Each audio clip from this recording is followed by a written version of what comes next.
Okay, it's still loud.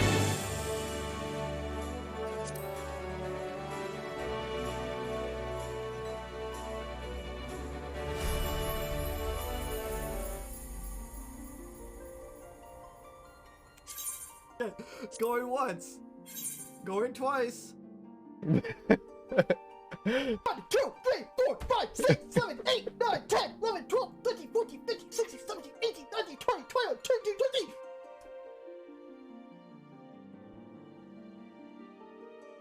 Hux would be a Lala. Lala's a master race, damn it. Oh, no, never mind. You know what? I'll smite you. I'll put smite on your list, Fitch. I'll redeem you to play smite.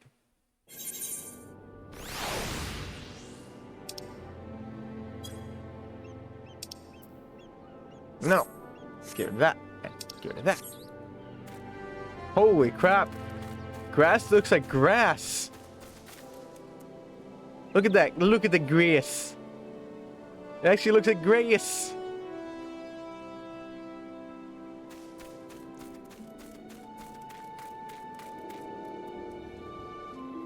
Look at these rocks. They don't look like, you know, they're not even part of the stem road. Actually, it looks like, you know, they exist, but they still kind of don't exist. But they look like they exist more from above. It's like I'm looking at Google Maps, but in HD. Ooh, pretty. No wonder why it was 52 gigabytes. Holy shit. Ooh, look at these flowers. Look at these flowers. I can hide. You can't see me. You can't see me at all. Ha ha ha. No one can see me. Ha ha ha. I'm sneaky.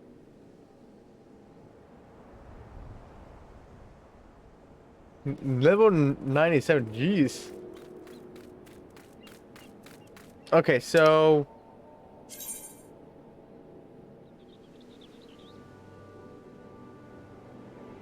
that's right. I want this. Ignore the side quests. Ignore the side quests. Do not go to side quests. Don't go to side quests. Just do main story quests. I can do it. I can fight the inner wanting to play of side quests.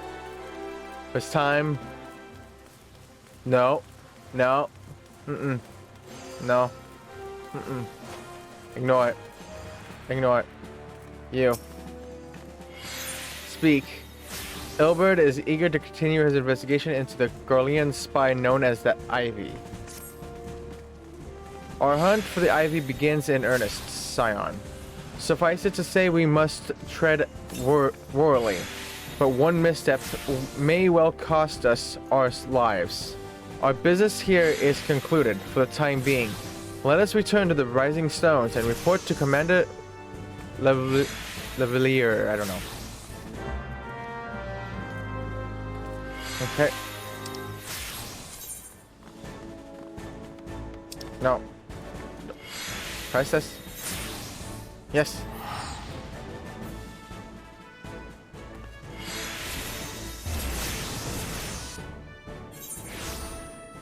You're not ready to have this game suck your life away again? Come on, join in. Join in. Let's go. Come on, bitch. Join in.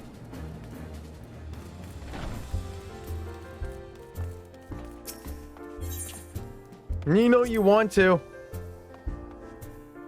Woke up at 5 a.m. on launch. Played until... Oh my god. Also now you get to... Also now you got to get every single triple triad card out now. But you have to get all those cards.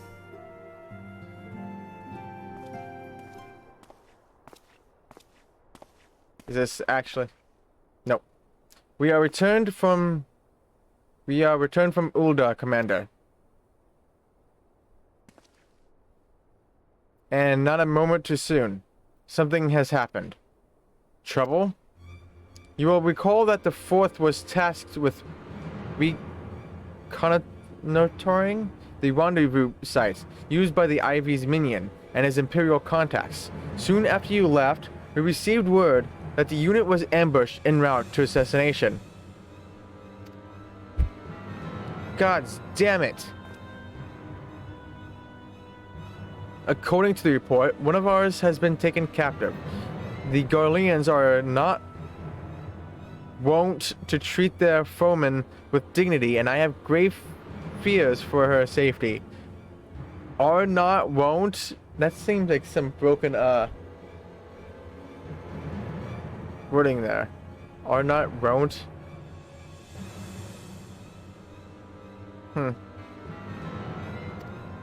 We must dispatch a rescue party at once. Recall those braves who are afield. Begging your pardons, Commander, but we have not the time. I'm afraid I must ask for your aid once more, Scion. An ill-prepared rescue party will only serve to provide the Garleans with more captives, yet time is of the essence. Simply put, you are the best chance we have. Captain Ilbard has the right of it. I trust you are willing, but of course you are. Now, a lion of the Fourth lies in wait in the tangle, near the entrance to Castrum Sentry. Seek her out, and she will apprise you of the situation. Yep, the trophy. Nasty. But I honestly like all the card games that all the card games in Final Fantasy. I love the Triple Triad in Final Fantasy 9. I loved the Final Fantasy 8 one. I forgot the name of it. It's at the tip of my tongue, but I love that game. And I love what I played of it. That card game in 7 Rebirth was great.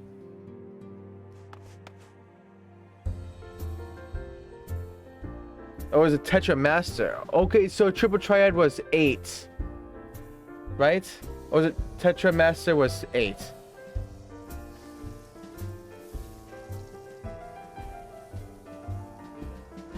Which...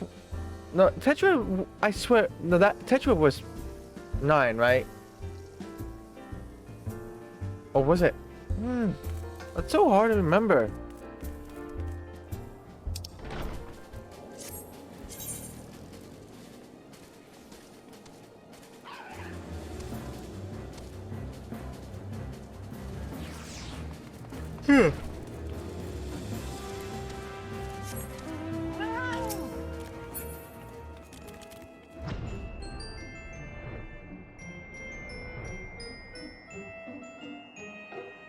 Tetra was 9, Triple Triad was 8, then. And whatever the name was in Rebirth. Like, I just like the card games in Final Fantasy games. They're always so fun. You would aid us in the rescue mission? We are in your debt, Warrior of Light. Now time is against us, so allow me to brief you on the situation. The Garleans fell upon us without warning, wounding poor Resh and hauling her away to the castrum yonder. Outnumbered as we were, it was all we could do to flee and regroup. Even as we speak, the Garleans may be interrogating Resh, or worse. With her hurts, I fear that she will not long survive their attentions. We must rescue her without delay. Our order may yet be in its infancy, but the bond that binds us is strong as mithril. None of us will stand by while a comrade suffers. We, the remnants of the Fourth, will infiltrate Castrum Sentry. Please help us find Resh before it is too late. Fine.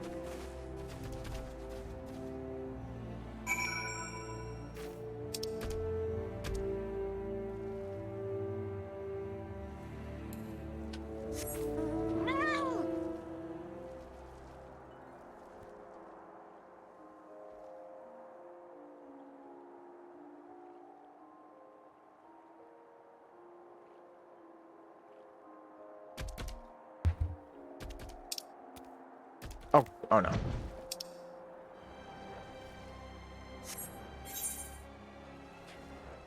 Okay.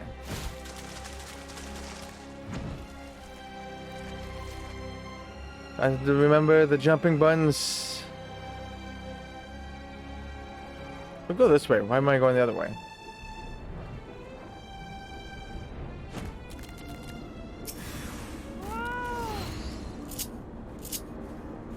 Oh.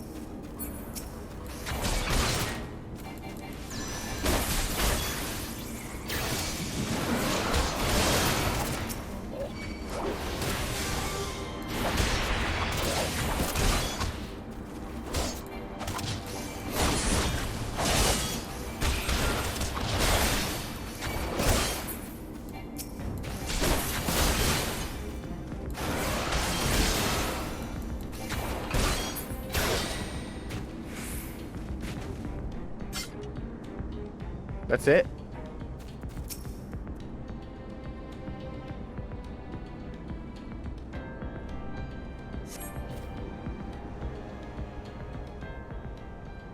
Ew. Disgusting.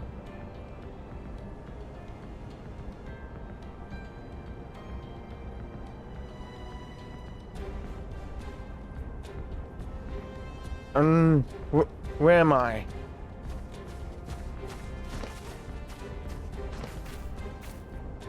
Vesh, thank the gods we found you. And thank you, Warrior of Light. Now, to quit this accursed place, Vesh cannot move with those runes. She will need to be carried out. I believe a diversion is in order. Might we trouble you to provide one? Given your reputation, I suspect the Garleans will be only too happy to grant you their undivided attention. If you were to create a commotion within the castrum, we should be able to steal away unnoticed. Let us speak again once we are safely outside these walls. Oh, yeah, of course, fine. Whatever.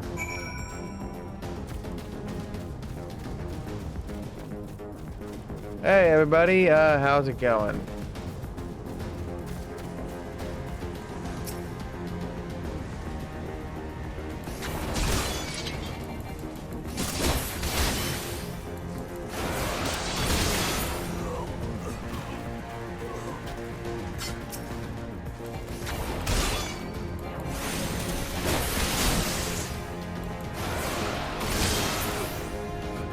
This is the version they wanted, or is it something else entirely? I think it's right here.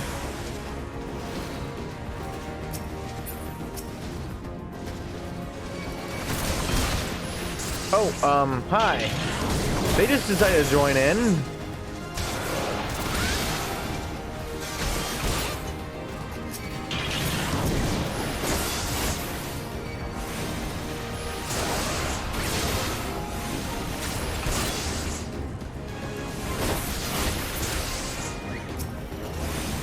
Hey, another Lalafell, how dare you be evil. You're not allowed to be evil. You're not a true Lalafell. Get out of here.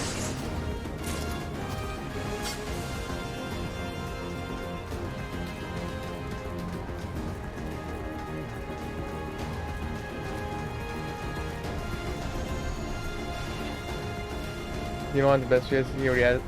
Exactly. Already got the best viewers.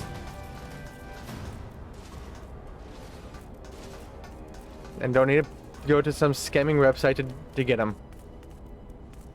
No, I'm gonna kill this thing before he decides to join in the damn fight.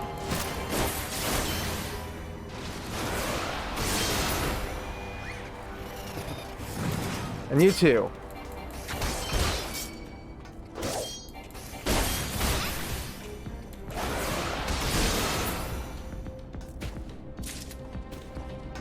And you over here. I don't trust you. Just standing there menacingly.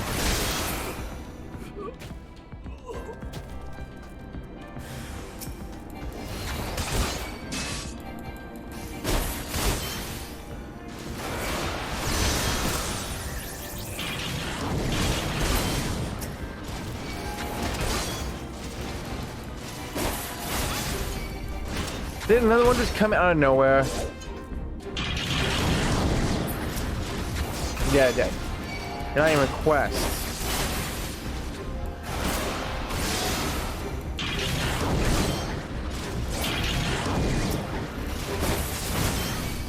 Don't know where you came from, but get out of here.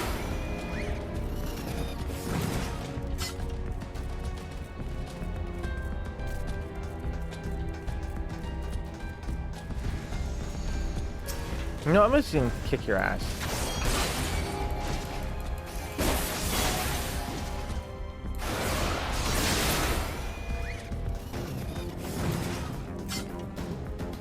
Looks like that one stays over there.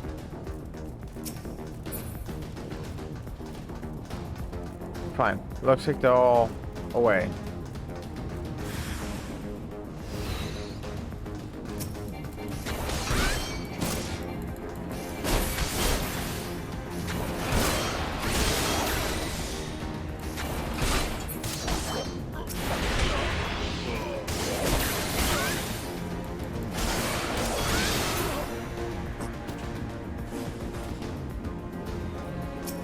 Really?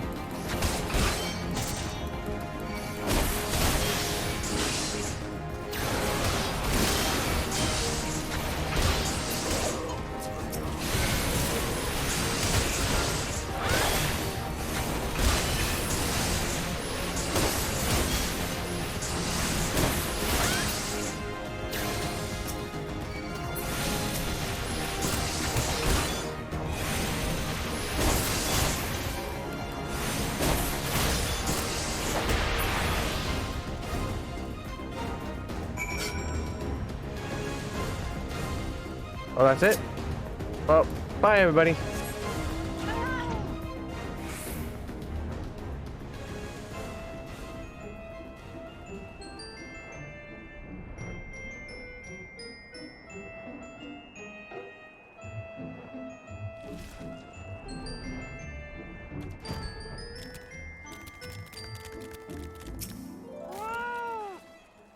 I have awaited your return most anxiously, my friend. You have done us a great service indeed. Thanks to your aid, our comrade Resh is safe, and we've suffered no further casualties. Words cannot well express my gratitude. All that is left is to report the mission's success to Commander Levelier. I don't know. I shall go on ahead to the Rising Stones.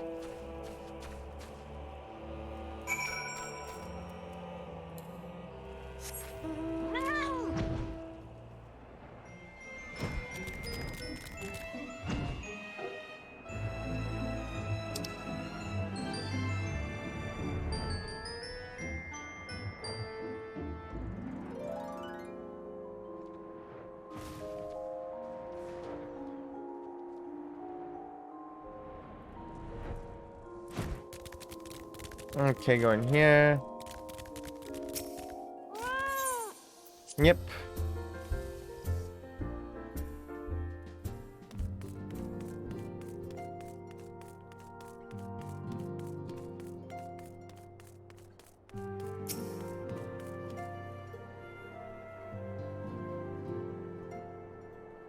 Ah, it does me well to see you thus returned. Though I doubt not your prowess, entering an enemy stronghold is generally considered to be a risky venture, and I must confess to having been a trifle anxious. But here you are, hale and whole, having succeeded in your mission as is your own. Wait, what?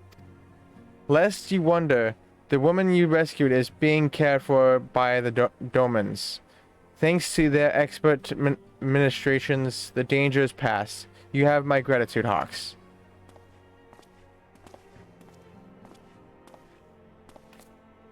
Allow me to thank you also, Scion. Resh owes you her life. We escaped with minimal casualties this time, but we can ill afford to be caught off guard again. The Empire is not an opponent to be trifled with. As you say, Commander, I will see to it that the men keep their wits about them. And it may yet take time, but I will not rest until we have identified and apprehended the Ivy. I have every confidence that you will succeed, Captain.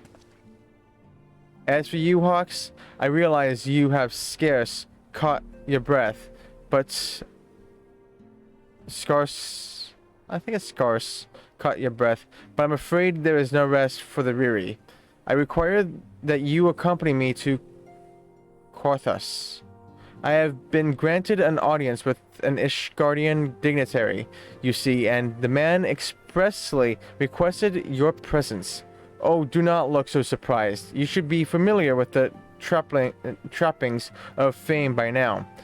We shall depart as soon as you are ready. Let me see.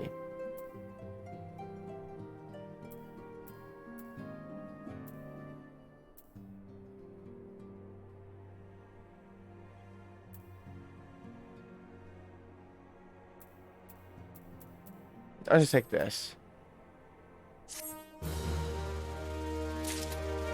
The former scarcely. Okay.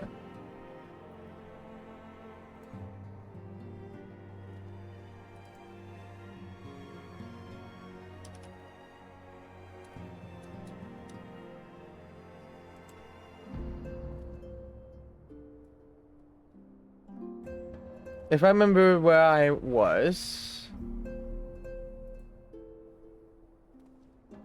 but when coming to terms.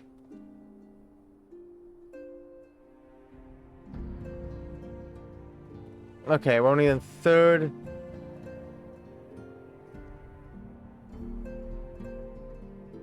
Let's go.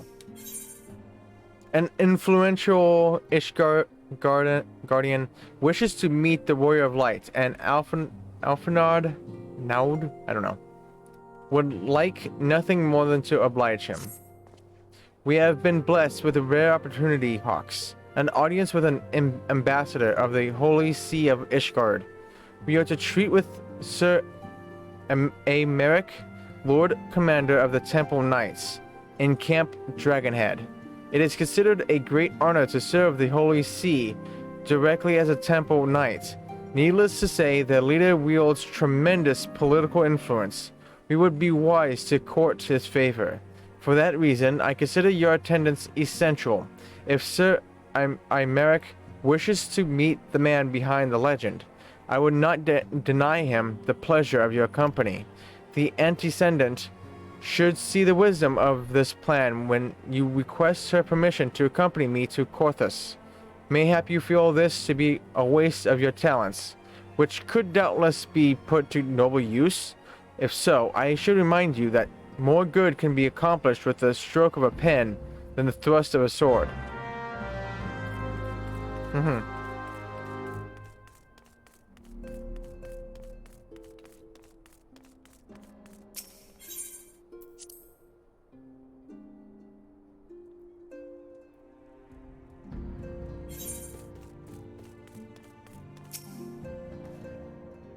A meeting with an Ishgardian ambassador? By all means, I think it a wonderful idea.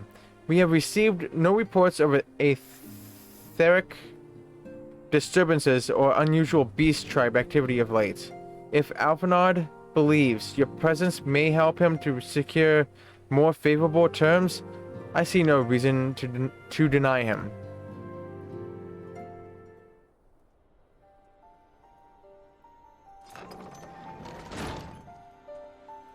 And descendant. I take it Hawks has explained the situation? He has. Yet welcome though these overtures are, I cannot help but wonder what prompted them. The Ishgardians have spurned all contact with the other city-states for decades. Why reach out now? Would that I knew. The question of their motives is one to which I have given no small amount of thought. Alas, I know no more than is generally known. The notoriously reclusive nation of Ishgard, situated at the center of the Appalachia's spine, ruled by the Ishgardian Orthodox Church, at the head of which presides the Archbishop. Members of the original Eorzean Alliance formed in the wake of Ayla Mihigul? I don't know. I don't remember how they pronounce it. Mihigul's fall some two decades ago. Friends of convenience who withdrew from the alliance as soon as the Imperial fleet was routed at the Battle of Silvertear Skies. So the tear or tier?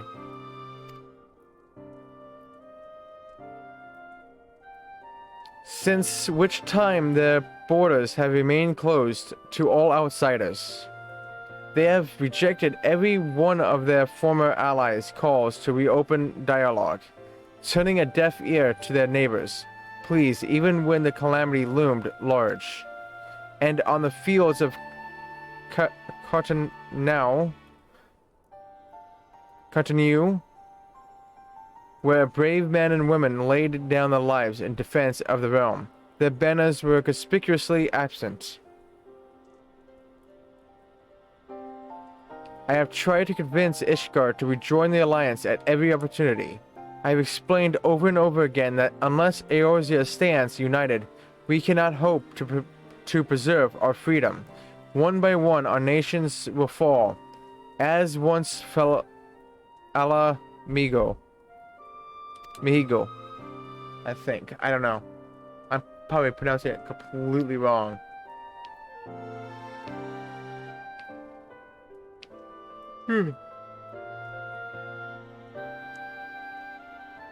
And what have mine efforts yielded? Why not? Surely this can be considered a step in the right direction? I should hope so.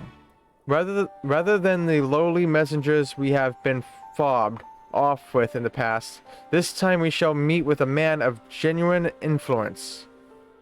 Of course, I am not so naive as to think that they come to us out of the goodness of their hearts. We have something they desire, though I've yet to find out what. But such is the nature of diplomacy. They will bring their agendas to the negotiating table, and so will I, along with a handful of incontrovertible truths.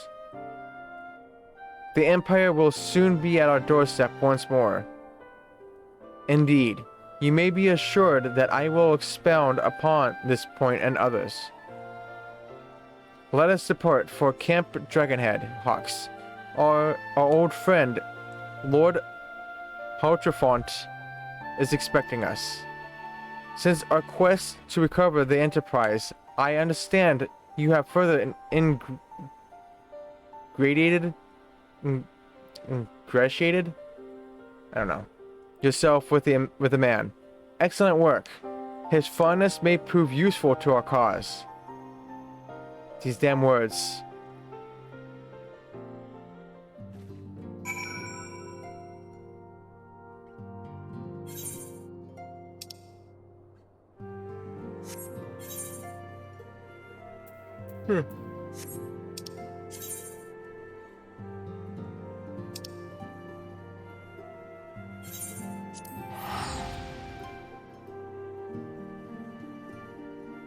The game has hello words? Yeah, it does.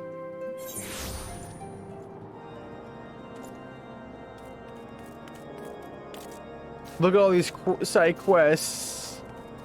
But sorry, I'm gonna have to ignore you all. I have story stuff to do. I need to get to Heavensward, damn it.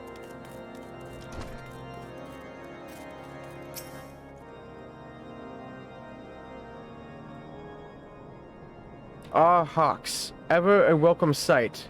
Our hearths have been stoked to blazing in preparation for your arrival. It would not do for such a distinguished personage to catch cold whilst enjoying our hospitality. The gesture is much appreciated. I fear I shall ever struggle in cold climes. Give me that cold climate, damn it.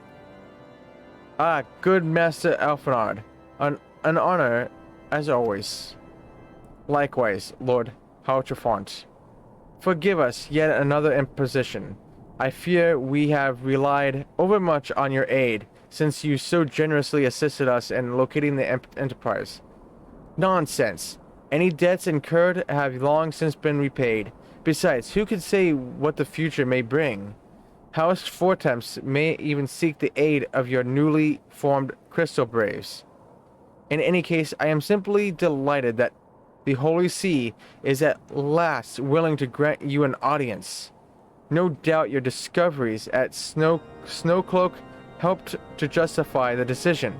This recent resurgence in heretical activity is of grave concern to us all. But to the matter at hand, Sir Emeric arrived in Camp Dragonhead earlier, and I am told he is eager to meet with you at your first convenience. You are doubtless weary from your journey and desirous to rest a while by the warmth of our hearth. But if you are willing to forego such comforts, pray inform the knight stationed outside the intercessory. He will grant you entrance and send word to the other attendees. As inviting as your hearth sounds, I think it best we proceed to the intercessory forthwith.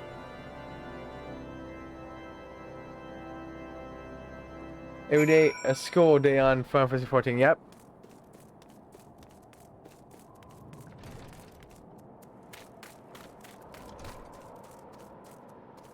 Oh, there he is. You see some of the names in Dawn Trail. Oh God. Oh no. We have been expecting you, sir. Pray take your ease inside, and I shall summon the others.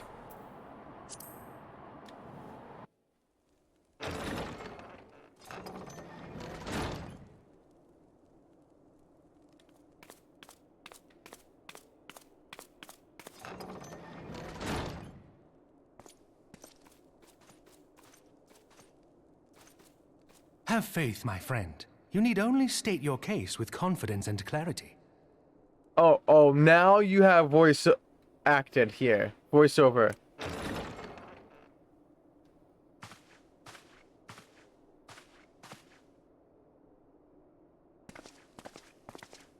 What's all this time?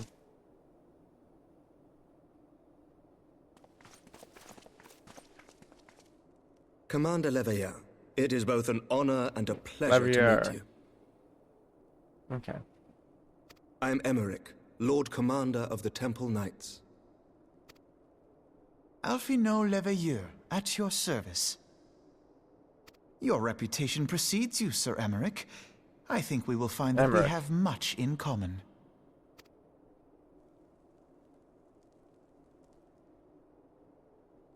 Speaking of reputations, yours towers over us all. Does it not? It does indeed, Lord Commander.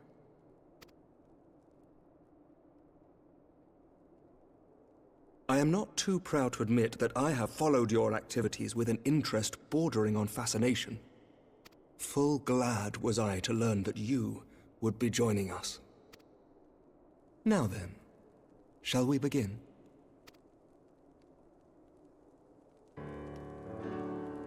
You struggle enough with the Ishgardians? We know full well that the Garleans will return in force ere long. What is more, we have yet to achieve a lasting victory over the Primal Menace. The Beast Tribes continue to summon their gods, and each incarnation is stronger than the last. Ishgard is not immune to these threats. I must reiterate that it would behoove your nation to rejoin the Eorzean Alliance. Once again, I must respectfully disagree. On what grounds? Despite their presence in Kurthus, the Ixal do not concern us. Their territorial claims pertain to Gridanian lands, and it is the people of Gridania whom they harry. Consequently, the Holy See judges this to be a Gridanian affair, and Ishgard does not intervene in the internal affairs of other nations. Even were that not the case, our forces are wholly committed to the Dravanian conflict. We have not the knights to spare. As for the Guardians, we are not ignorant of history. We have observed the rise and expansion of the Empire, and we agree that it is only a matter of time before they resume their campaign in Eorzea. Then surely it would be in our best interests to present a united front. Mayhap one day, but not yet. Gaius van Belsar is dead, and the legion of conscripts he left behind lacks the will to fight. We think it highly unlikely that they will emerge from behind the walls of their castra for some time. Forgive me, but if Ishgard's position has not changed, why did you agree to this meeting?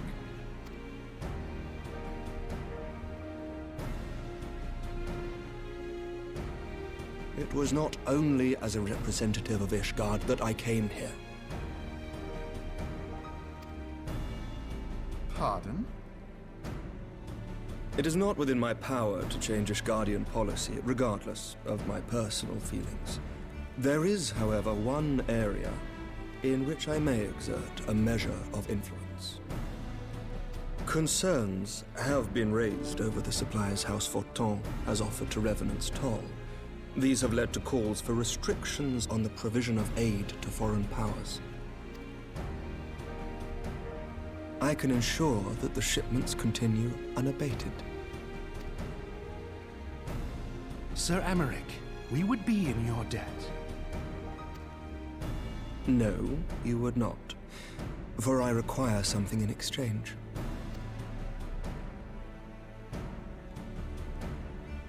Of late, there has been a flurry of Dravanian activity, the purpose of which was not immediately clear.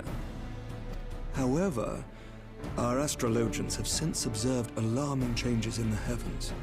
The dragon star waxes unnaturally bright, and there are whispers that it portends the resurrection of Midgard-Sorma. The fallen guardian of Silvertear Falls? That's absurd. Dear. Okay. Full many times have I gazed upon the dragon's corpse still wound around the Agrius, and wondered how different our world might be if it yet lived to plague the skies. I do not know, and I do not wish to know, nor does any son of Ishgard. Yet the mere presence of Dravanian forces is not sufficient grounds to send knights to Mordona, whatever our astrologians say. As I told you before, we have not the forces to spare. But we do. So you will intervene on our behalf if we agree to watch over the Keeper of the Lake. Do you accept these terms? I do. I will see that you are kept abreast of any developments. Yeah. So then you just put that all on me then. Gotcha. I regret that we could not come to a similar agreement on other matters, but I understand that you are not at liberty to make such decisions. Nevertheless, I hope that what we have accomplished here today will serve to demonstrate to your countrymen that we can work together towards a common goal. Mayhap one day we shall look back on this moment as the first step towards a united Eorzea. Mayhap we shall, Commander.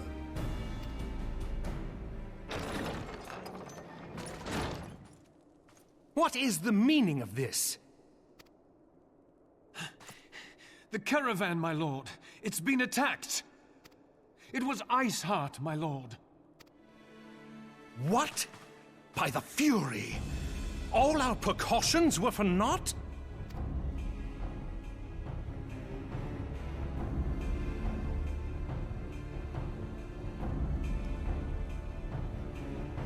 Icy Heart? Who the heck is Icy Heart?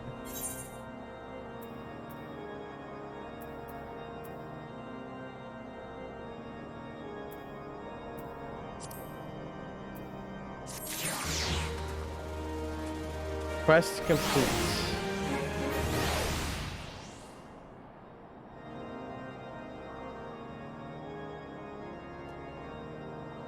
What is the quest exactly?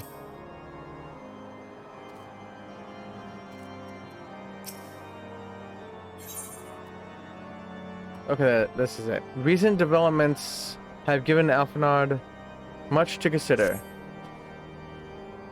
Just when we were starting to make progress. And to make matters worse, the caravan they spoke of was bound for Revenant's Toll, of all places. Honestly, were I so inclined, I should think the gods were conspiring against us. Happily, however, I am not. I would know more of this attack. Let us speak with Lord Hautrefont and find out what he has learned.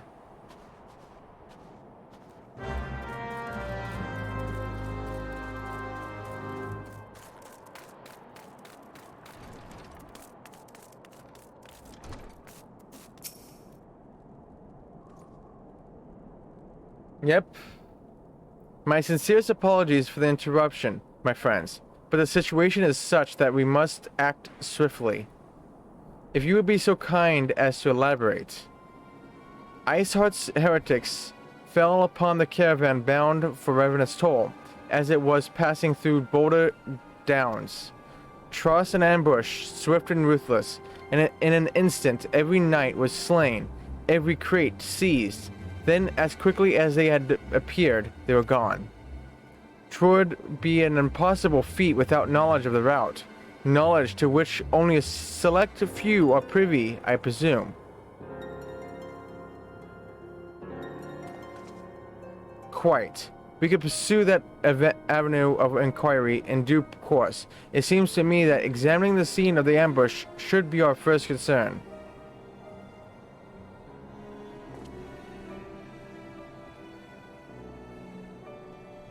The trail is yet warm. We must act swiftly, as Lord Hautrefont said, lest crucial evidence be lost.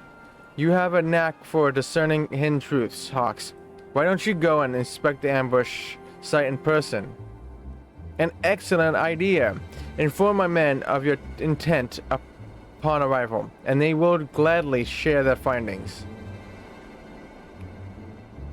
Yeah, of course. Yep, on the grind because I want to get to at least Heaven's Ward after all this time.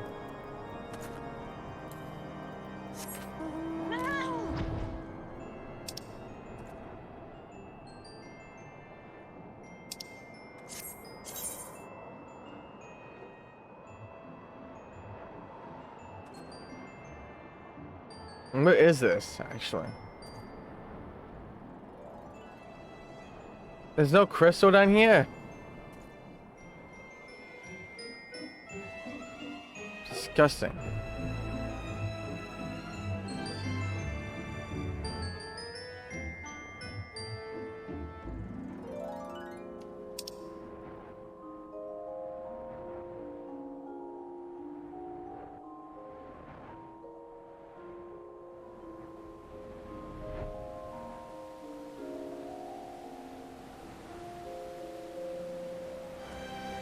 So I'll play this for 3 hours.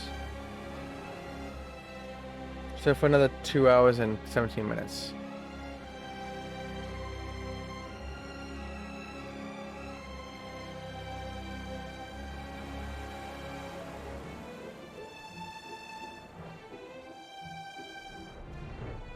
At least hopefully I'll finish 2 patch quest lines.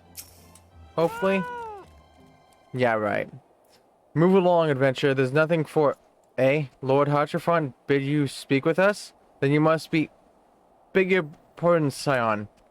As you can see, the left nary crates behind. Tip the wagon for good measure even. Whole thing's a bit odd, if you ask me. Would have been easy to just steal it. Though a damn sight harder to conceal it, I'll allow. Reckon they came prepared, probably with wagons of their own, hidden a way off. Ah, but pay no heed to my ramblings. Absent of proof, 'tis naught but speculation. Might be as the squire receiving care at the observatorium could tell you something more factual. That is, if he's awake. Unlike myself, he was there during the attack. Not that his presence amounted to much.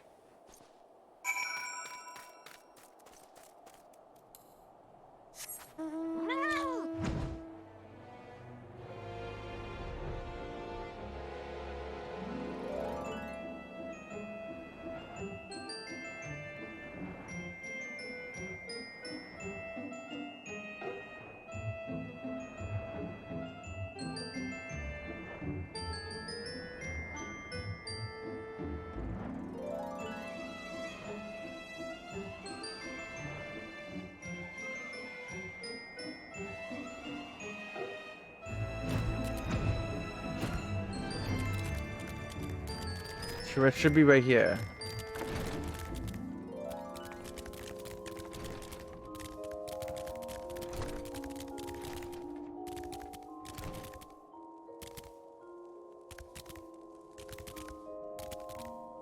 Oh, there he is. Surviving Squire. You've come to ask about the attack, haven't you? We came upon them before the entrance to the Hall of the Seven Echoes. Pilgrims, we marked them as lost and ill-equipped for a journey further north. Our leader called out to them, and one stepped forward to answer. Slowly, she approached, her silver hair flowing in the wind like melting snow. Just a young girl, I thought. Some poor lost lamb in search of salvation. Our leader must have thought the same, else why would he let her draw so close? They exchanged some words I couldn't hear, and she leaned forward as if to kiss his cheek, and then he sighed and crumpled to the ground. I didn't know what had happened, till I saw the snow turn red. And then there was red everywhere. I looked. I tried to fight, but took a blow to the head, and by the time I came to, the others were dead, and the heretics were unloading the wagon. I mean, they'd have killed me, so I just lay still and listened. Iceheart's people spoke of deliverance and resurrection, and they spoke of Shiva.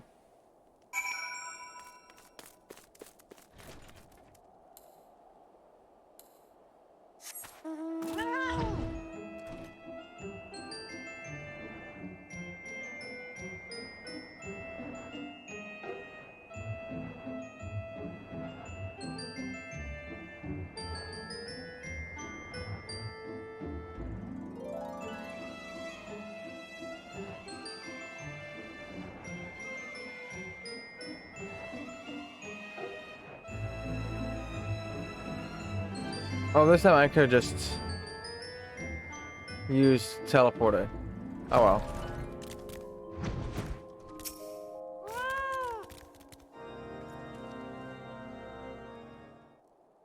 Ah, you returned. What news have you for us? It seems that Lady Iceheart does not scruple to sully her hands with blood. Who is this Shiva the heretics spoke of? Have you not read a single line of the Enchiridion? I don't know. Master Alphanard? I don't know. Shiva was a traitor to kith and kin, an apostate who lay down with dragons. Now, we cannot expect all foreigners to know Ishgardian scripture so well, particularly when it concerns the patron saints of heretics. Wait, you say she is the patron saint? Oh no, it all makes sense now. Lord Houtrefant, what was the caravan's cargo? Ah, if I recall correctly, the Diamond Forge had requested a rather large quantity of crystals. Do you not see? Iceheart and her followers intend to summon Shiva, as a beast tribe would a primal. Why else would they go to such lengths to secure crystals? I shall inform the Lord Commander at once. Lord Houtrefant, you would agree that discretion is of paramount concern? Of course. I trust we can count on your continued support, Master Alphanord. Alfie. I'll call him Alfie. The Scions of the Seventh Dawn are sworn to combat the primal threat. Our support is a given. I will need to send word to my brethren in Revenant's Toll. Our entire order must turn its efforts to the prevention of the summoning. Naturally, that includes you, though I am sure you would not miss this for the world.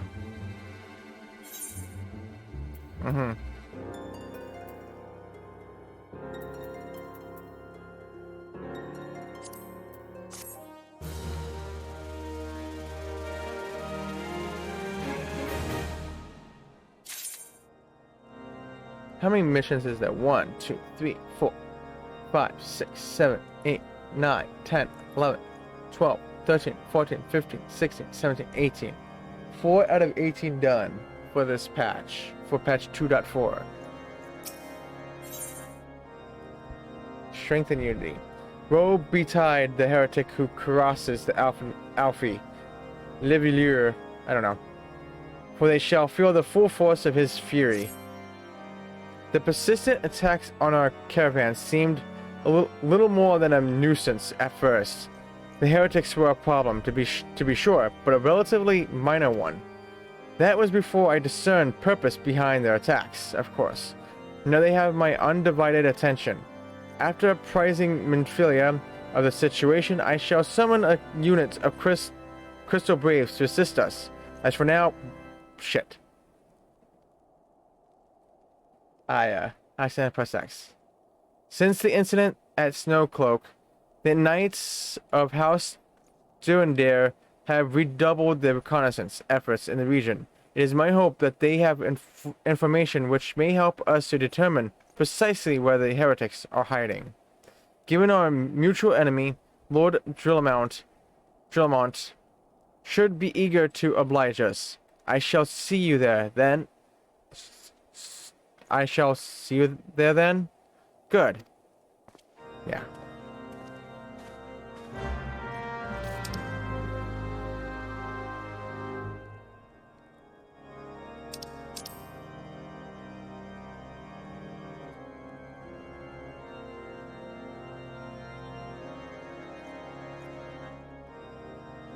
Okay.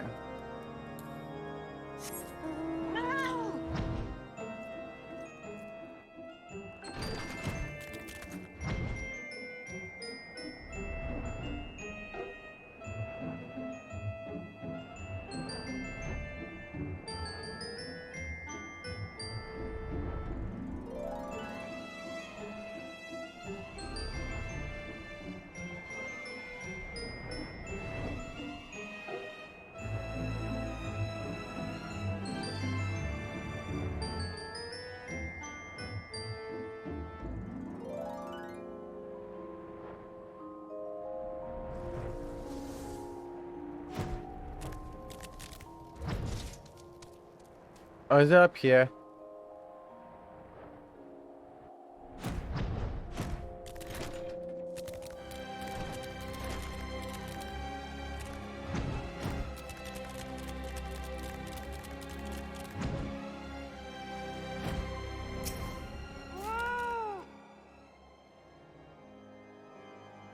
The Scions of the Seventh Dawn wish to join in the hunt for Iceheart.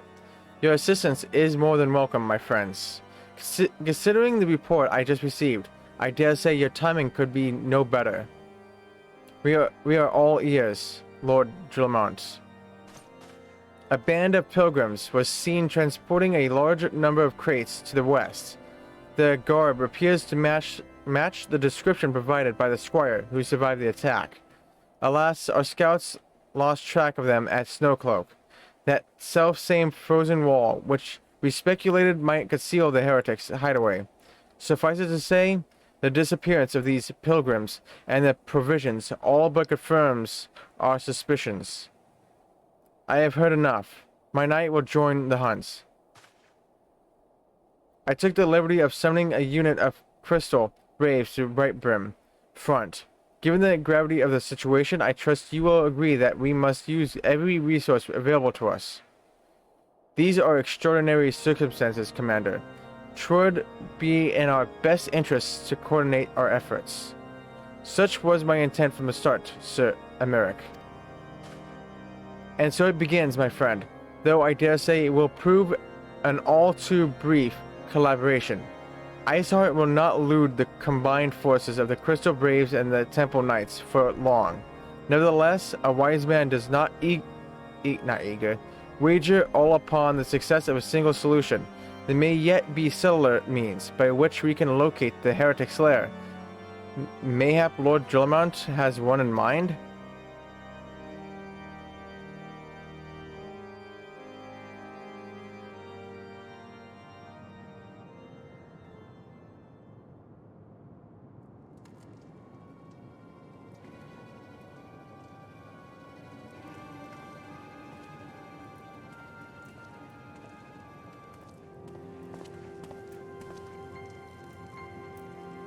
Yes. Yes, excellence.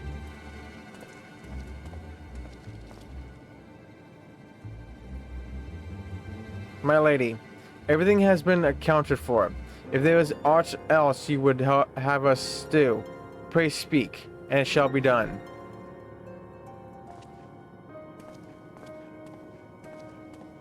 Why are they covering her face? Why do I have a feeling it's that... no, actually... No. Who is that? I wonder. I'll choose that one.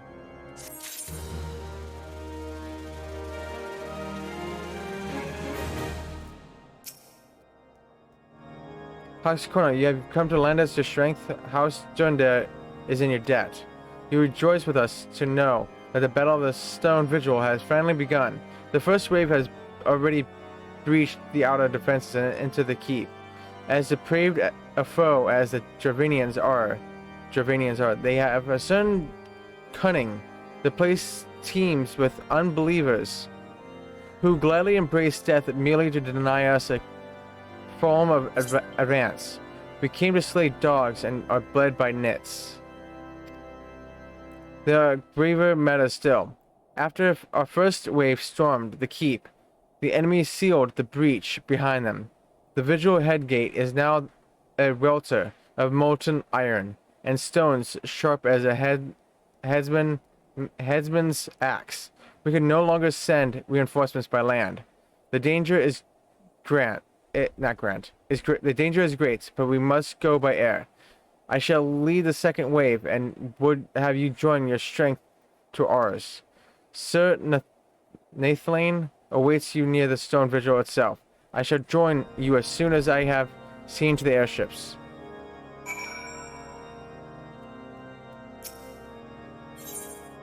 Dark words, dark deeds.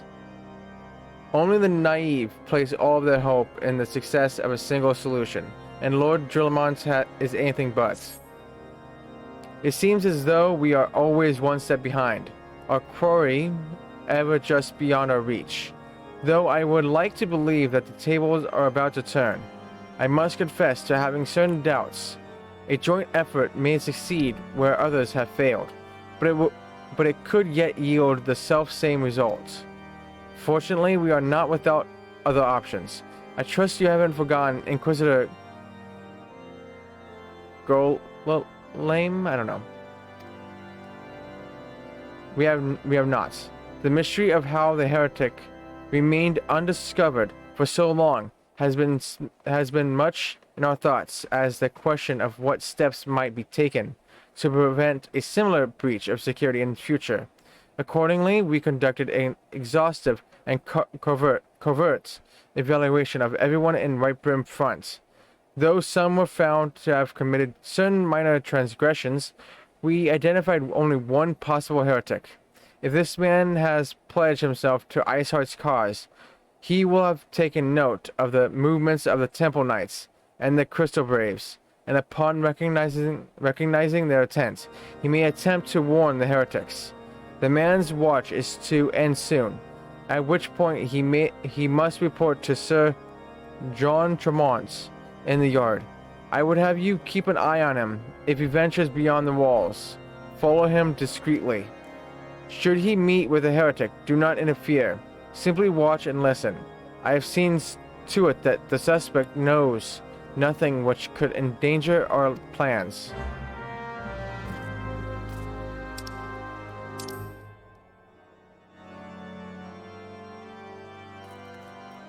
Okay.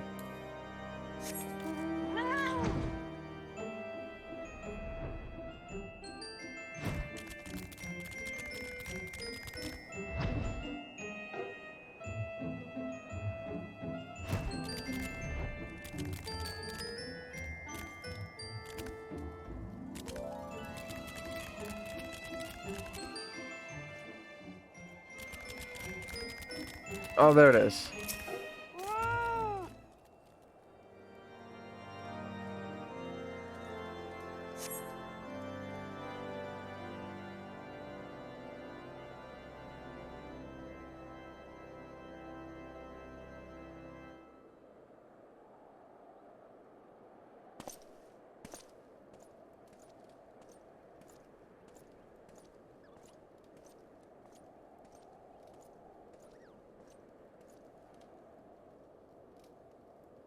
The suspected heretic leaves through the southwest gate.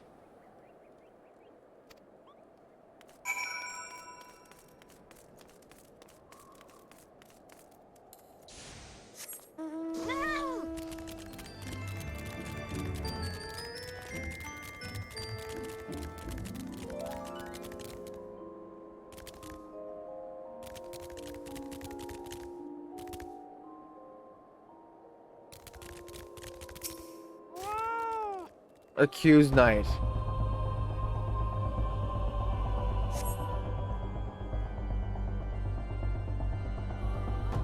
The suspected heretic follows the road east.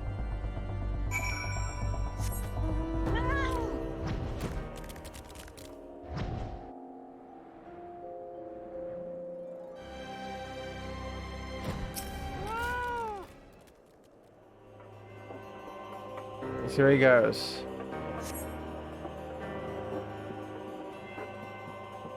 The suspected heretic heads south.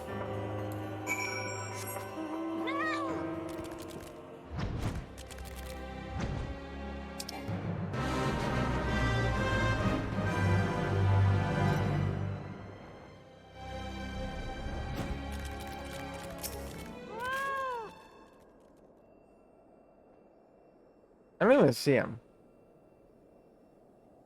Surveying.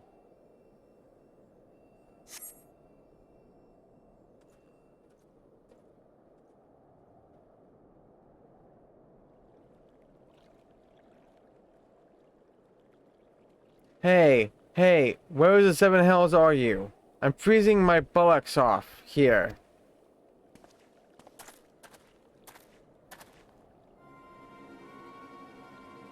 Suspicious Quothan.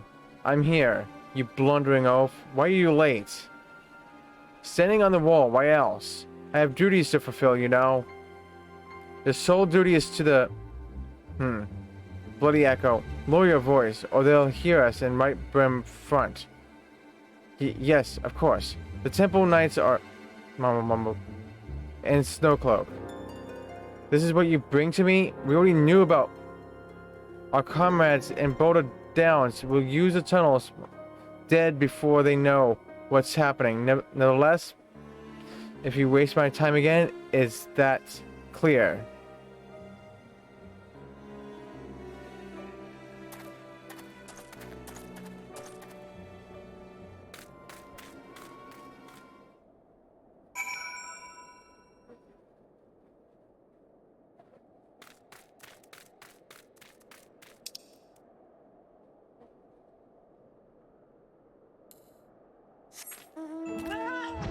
Now back to where we came from. This will be number 6 out of 18. Be 1/3 there.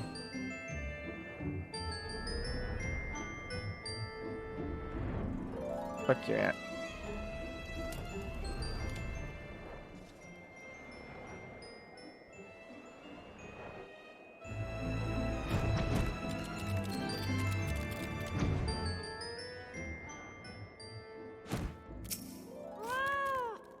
Well, did your investigation bear fruit?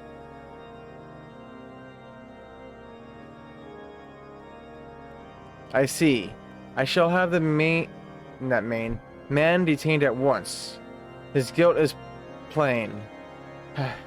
Would that you could have heard their words more clearly. Yet, the few snatches you were able to make out are nonetheless enlightening.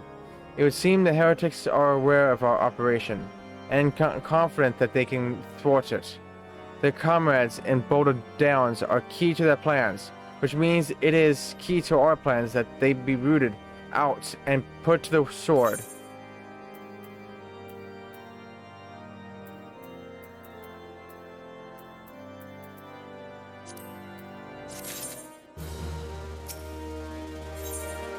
First Blood. The allied forces at Snowcloak are in danger, and Lord Drillmont would have you assist him in ensuring their safety. We have long suspected that the heretics use a network of secret tunnels to traverse the highlands undetected. Given what you overheard, I fear that Snowcloak may be riddled with such passageways, and that the heretics in Boulder Downs are planning to use them to take our forces unawares. Needless to say, we cannot allow that to happen. A contingent of House Jourdair knights are on patrol in the area, and I shall order them to begin searching for the heretics at once. But knowing nothing of our enemy's numbers or readiness, I cannot say for sure that they will be sufficient. It would put my mind at ease if you would consent to assist my knights with the search. I know they would take courage from the presence of so storied a warrior. Pray rendezvous with them at Boulder Downs. If Halone is kind, we may catch these heretics before their plans come to fruition. Show them no mercy, Hawks. The lives of our allies are at stake.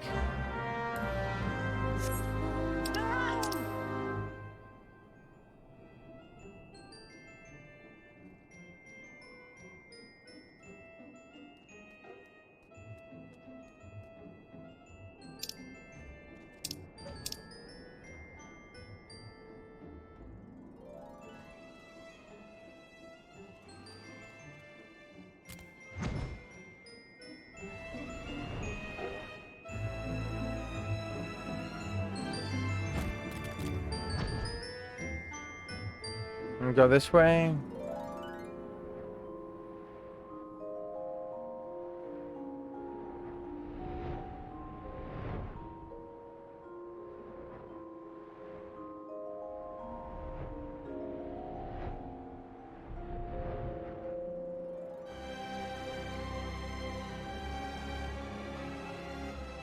And the next mission gives me a dungeon, I guess.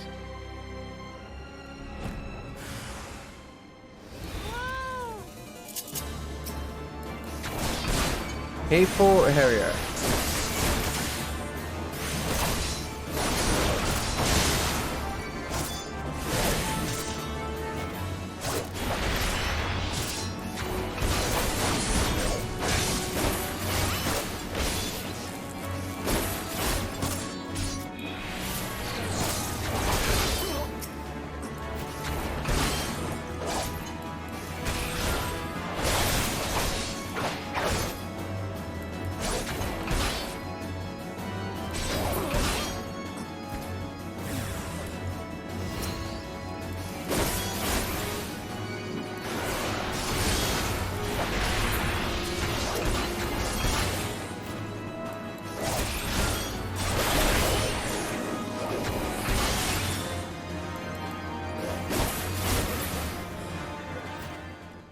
Any more of you?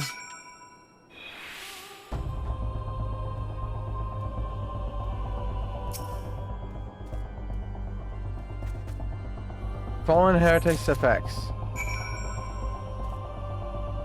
Really?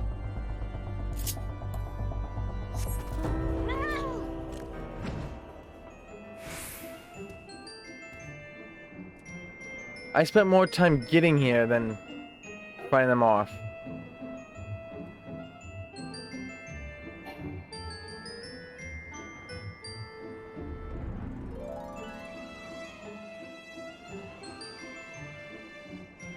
So the next one is the dungeon.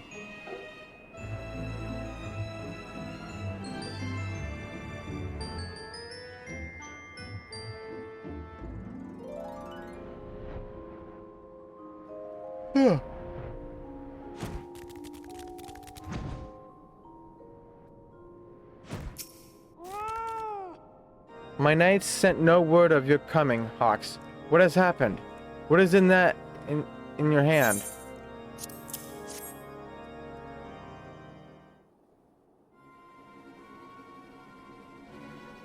By the Fury, those were veterans with years of service. And now they lie dead in the snow. Their bodies must be recovered. And... No, we have not the men to spare. Not now. Not while Iceheart prepares to summon an abomination. The heretics you dispatched were not of sufficient numbers to contend with the combined strength of the Temple Knights and the Crystal Templars. Braves. There must be others, and I'll wager they are on their way to Snowcloak as we speak. To make matters worse, it seems the traitor you followed managed to pass the heretics something of value after all.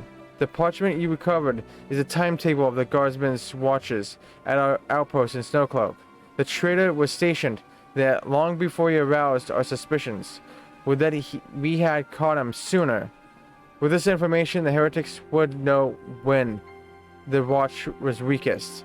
They could use the tunnels with impunity and prepare their ambush.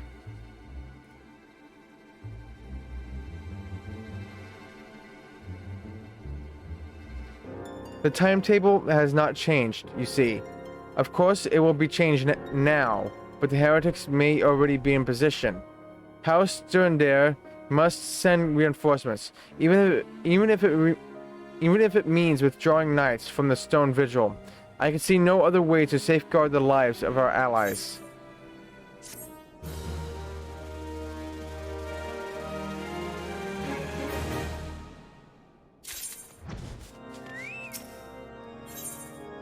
The path of the righteous. Lord Drillamont recognizes that the situation in Snowcloak is coming to a head and that decisive action must be taken. Time is of the essence, Hawks. While my knights may be ready to depart, the heretics may take our allies in Snowcloak unawares. Superior's training and equipment will avail them not if they are cut down ere their swords are drawn. But all is not yet lost. If you leave now, there may still be time to warn them. Make haste, I beseech you. Fly to Snowcloak and tell Sir Emeric everything we have discovered.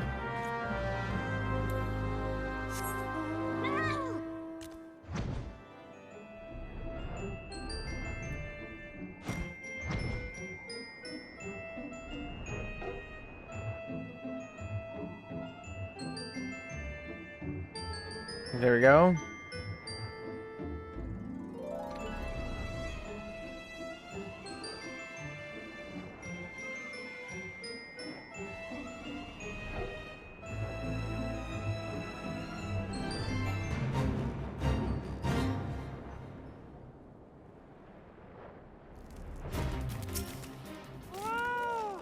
Hawks, this is a welcome surprise, perhaps the only one thus far. As you can see, we have yet to uncover any hidden... You have my gratitude. Truth be told, we suspected the heretics might be plotting such an attack. Now that we have confirmation, I shall place my knights on high alert. Has Commander Leveilleur been informed? The Braves must be made aware.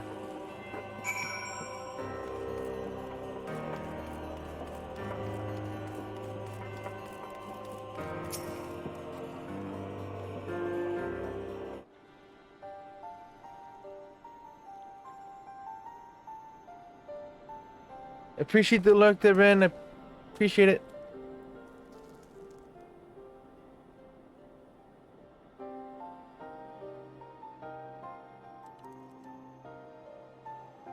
And have a good walk.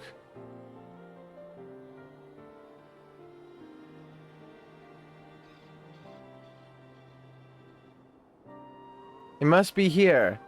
I am certain of it. Why else would they go to such lengths to defend Snowcloak? 'Tis but a pity this discovery comes when our enemy has us at such a disadvantage. Forewarned though we be, the heretics know the terrain far better than we. I dare not think how many are watching us at this very moment. Confound it! This is all wrong. Iceheart has us scrambling to save our own skins, when we should rightly be straining every sinew to find her and stop this damnable summoning. There she is! Come here, girl.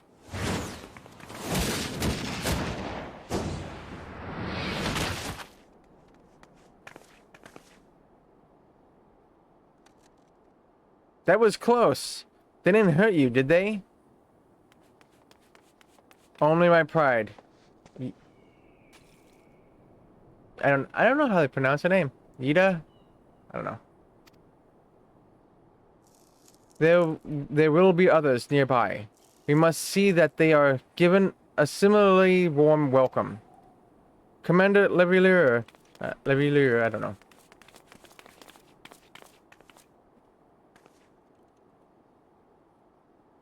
There's been a development, sir. Together with the Temple Knights, we have secured the entrance to some half-dozen tunnels after spotting the enemy breaking the surface. But that is not all, sir. We think that one of them may be important. Certainly the heretics near flung themselves upon our swords to defend it. Aha! Just as I suspected. Amongst the swarm of tunnels lies the entrance to Iceheart's lair. Some of the others. We're going in. A moment, Alfie. The tunnel in question is barely wide enough for 2 men abreast. We cannot say with any certainty where it leads, much less what is waiting for us there. Furthermore, we have no way of knowing how many heretics are still lurking here on the surface. What if they were to converge on this point after we enter the tunnel? For all we know, we could be funneling our forces into a trap. I take your point. If the tunnel is indeed as narrow as you say, greater numbers would be more a hindrance than a help. Should we encounter difficulty, our own allies would become an obstacle to escape. Ahem. A change of plans. While we rendezvous with Sir Emeric and keep the heretics at bay here, you will go wherever that tunnel leads. If you find Iceheart at the end of it, do not let her escape.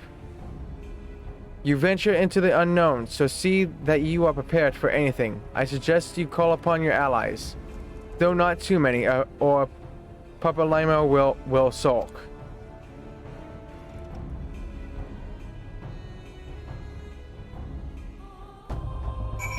Ida. Okay, sorta.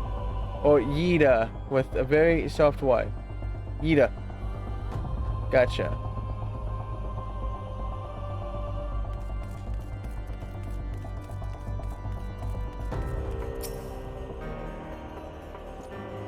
The entrance to the tunnel, sir. It's just over here.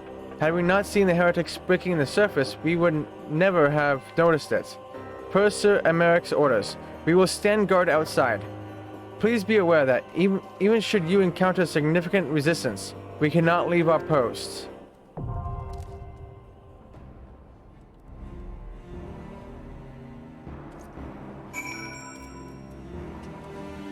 Dungeon time!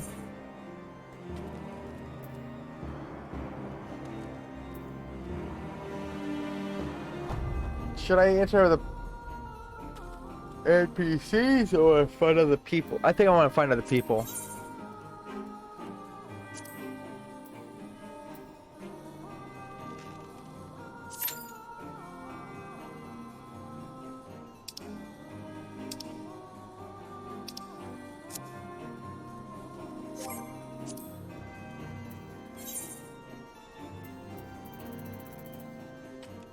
After a period of relative silence following the calamity, the Serpent Reavers have once again taken to terrorizing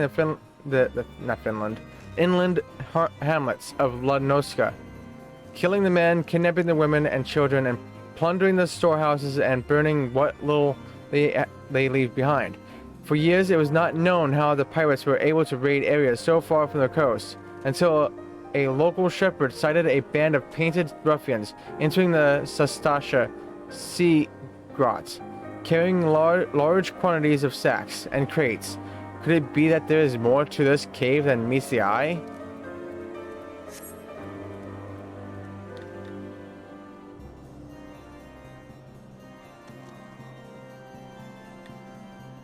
Oh yeah, screw that. I'll deal with NPCs. How do I cancel a duty?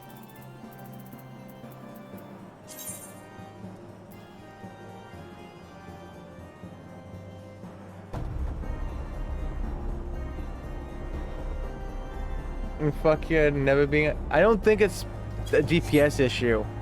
I just think not many people is playing Snow Cloak. Because either people's not here or they're way past at this point.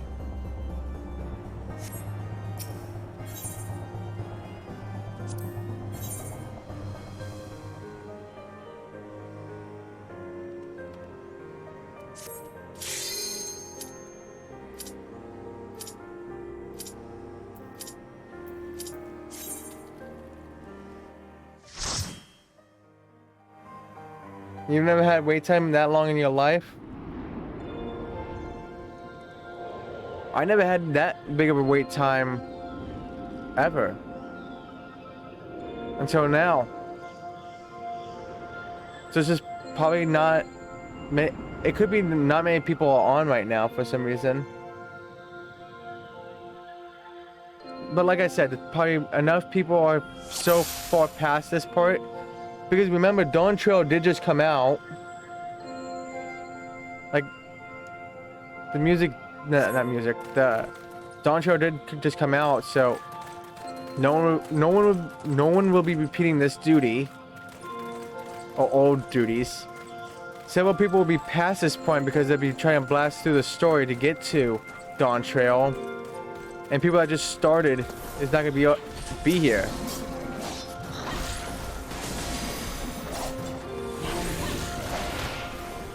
All right.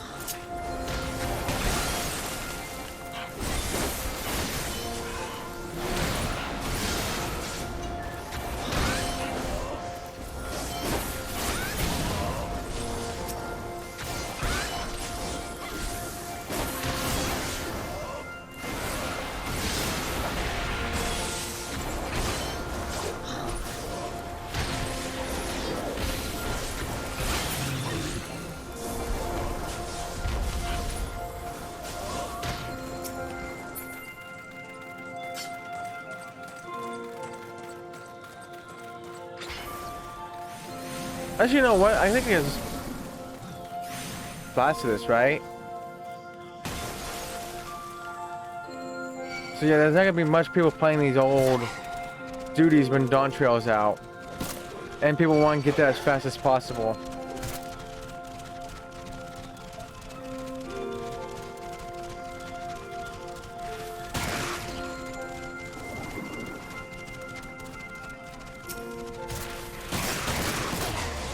Oh my god. That's so many wolves. Holy shit. That was a lot of wolves. So I had to fight them all.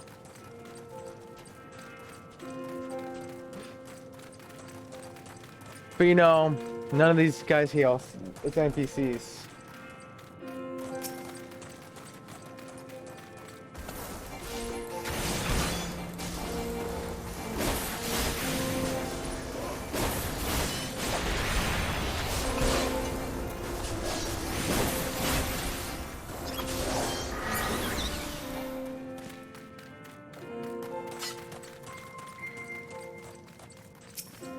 Hey, Snowcloak Wolf. Wait, why are you aiming at me though? I'm not the one that attacked you at first, okay?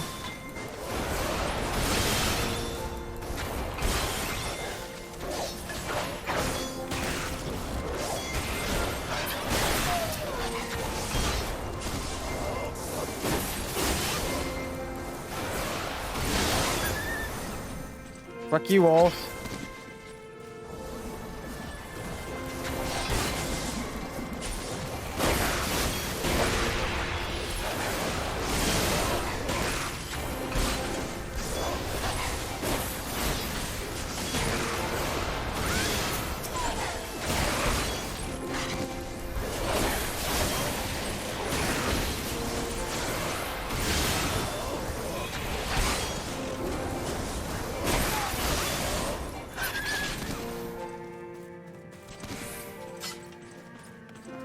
Yeah, that was about 5 wolves that attacked me at once. Oh, and there was a white bear here?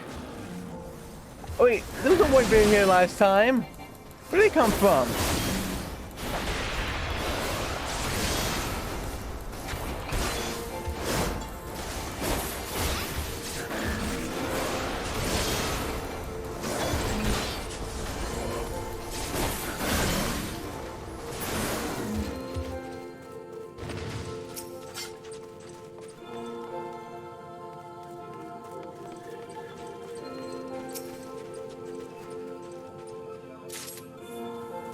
That's the damn key.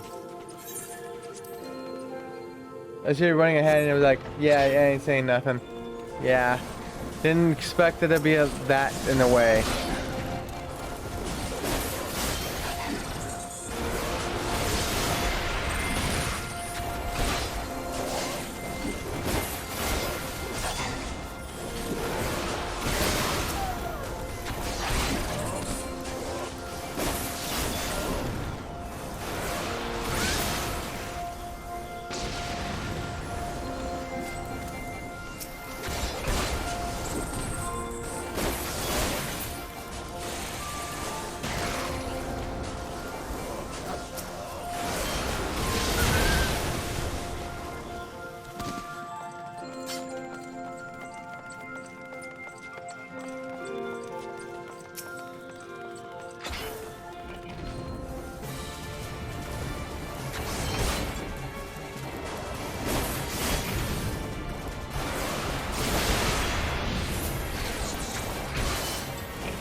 Oh, okay.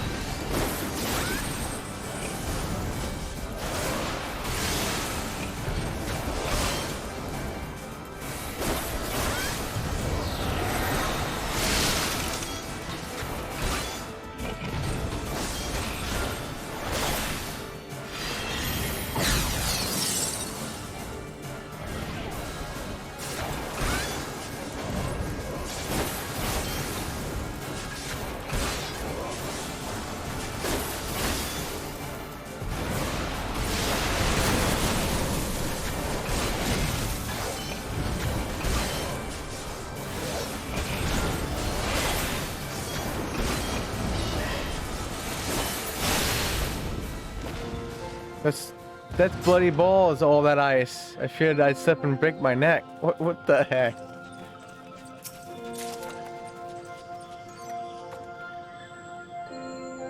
All right. You know what?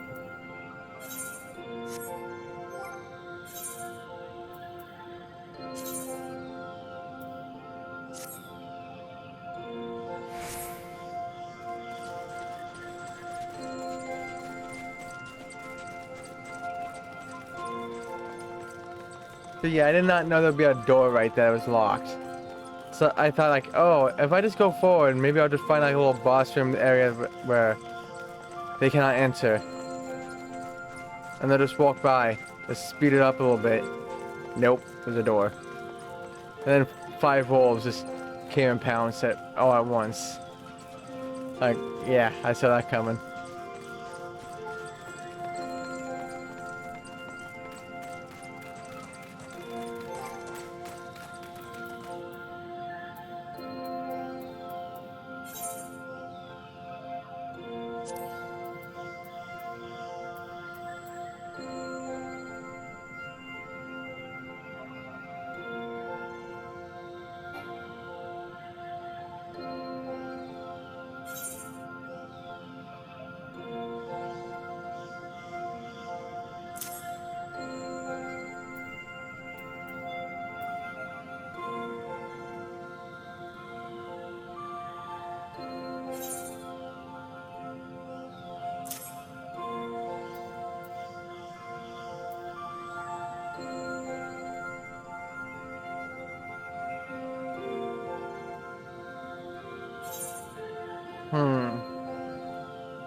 Oh, I can't use that one. Oh, because it's above level 50, that's why.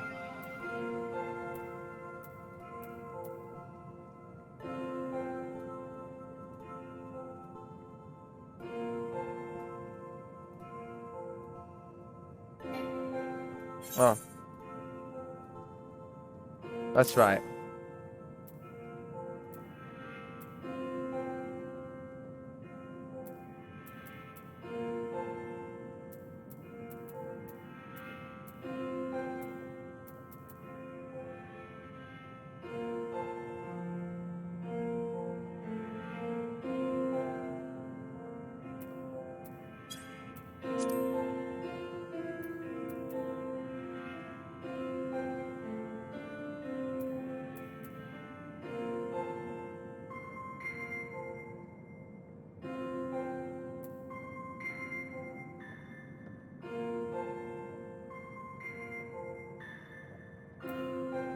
Hmm.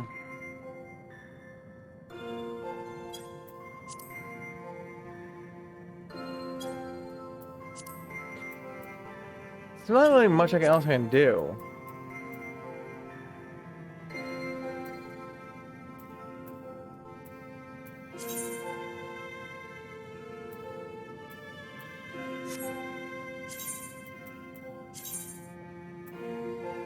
No. So I can do arm's length, I guess, but I don't think that would really help me right now. So, but I think that's better. Better than what I had. Because I don't know why I would have teleport return and stuff like that on right now. Especially when there's a teleport in this one. And return, which I could move set 8 to set 2. To be honest.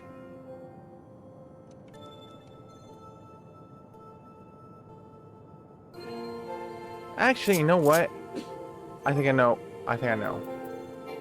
No, this one. Where is it?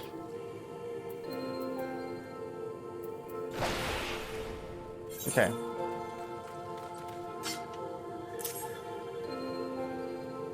There we go. If I remember, that is.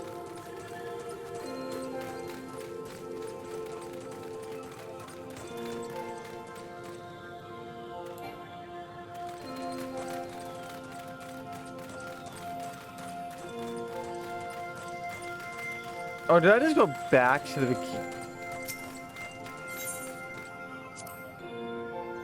I just I went the wrong way. Whoopsies.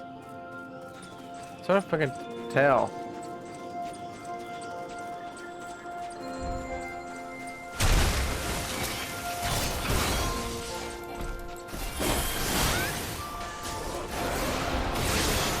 Okay, so that's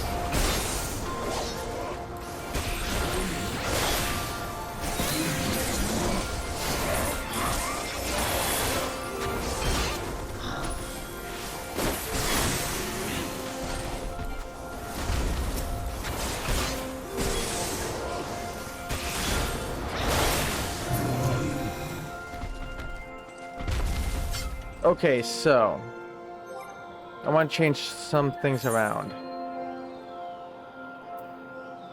So we know this will also ignite this, which will ignite this one. So I want this one to be, we'll put this on, let's say, triangle.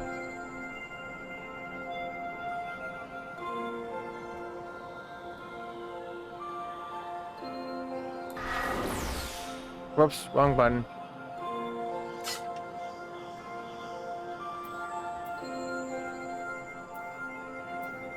Which one was that one though? Oh, I think it's a roll thing.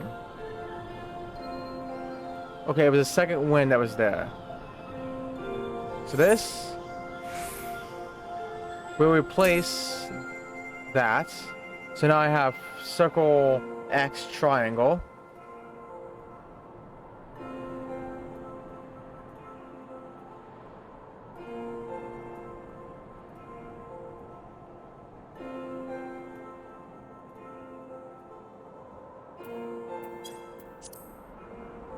Now, it's True Thrust, Disembowel, and Chaos Thrust.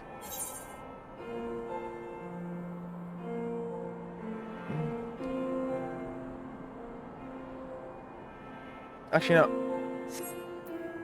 You know what? We can move this to where Life Surge is. Yeah. And Life Surge can move to where that one was.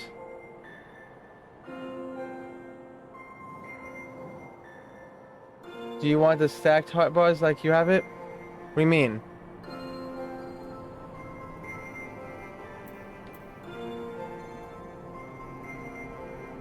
Let's see. So Chaos Thrust, we want to put...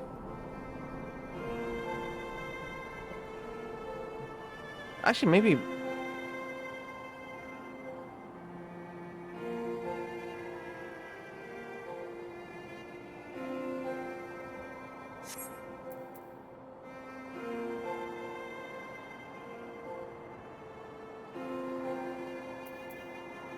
Actually, you know what?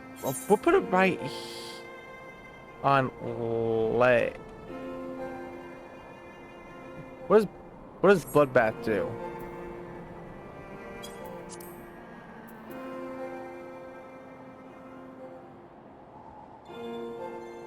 You know what?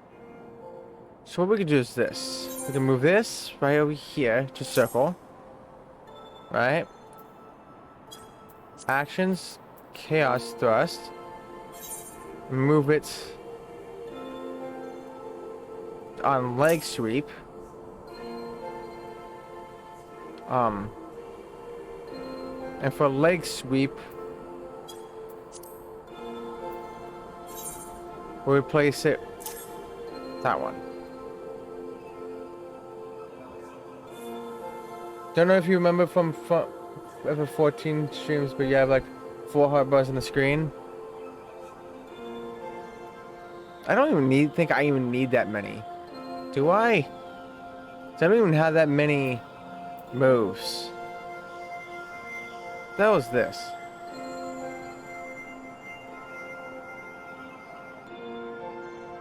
No. I think it works. Boom. True Thrust, Vorpal, Full, True Thrust, Disembowel, Chaos Thrust. They're all on like one button, pretty much.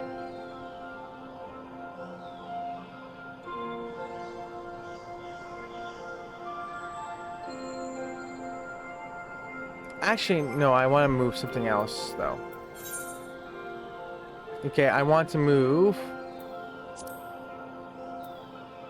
Jump. No. 2.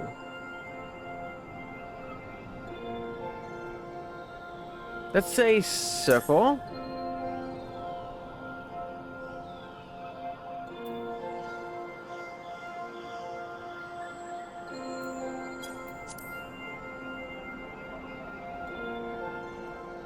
And we'll have Bloodbath replace jump there.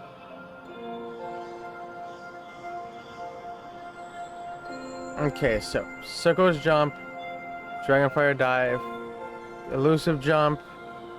So 3 of those are pretty much attack stuff, 1's to escape, and pretty much the whole D-pad is just bowl stuff.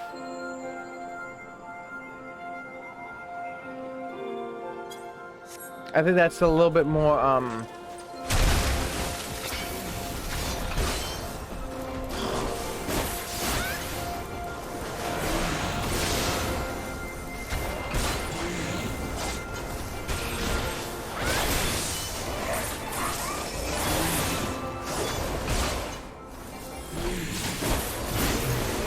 yeah, a lot better.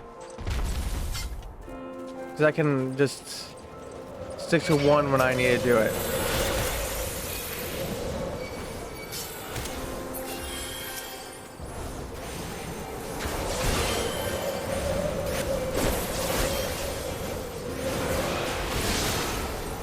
Yeah, this is much better.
Get over here.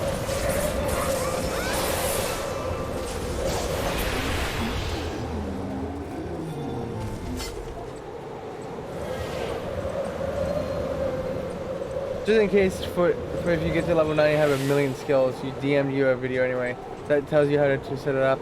Or if you ever do tank healer, it also has other quality of life tips in the video what Super Controller uses. Gotcha. Thank you.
Who's fighting me now? Where do you come from?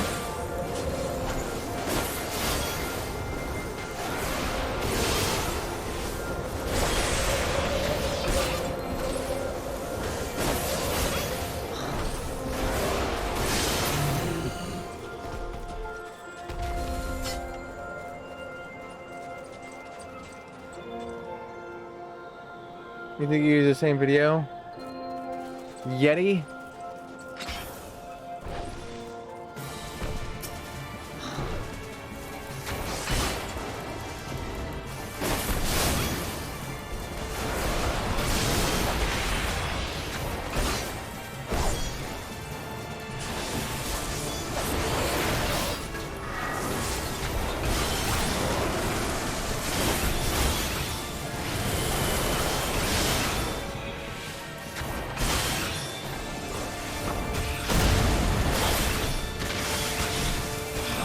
That's how I got out of that, but whatever.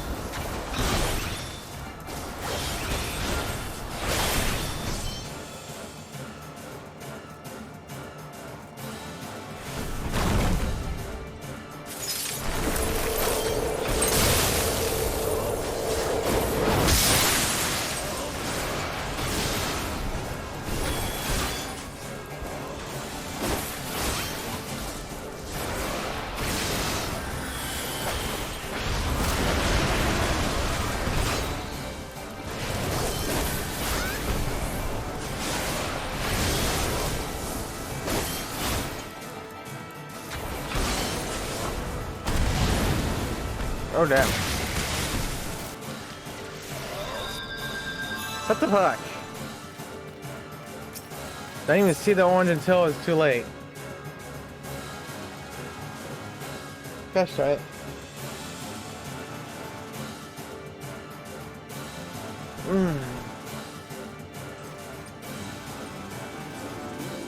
Please say I don't have to fight all of them again. No. Okay. Let's walk there.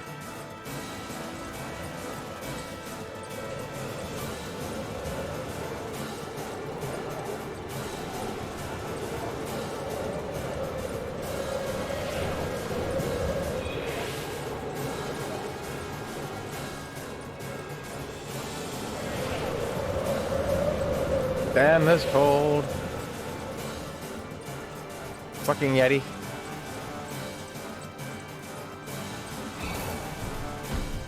Hey, don't pay attention to me.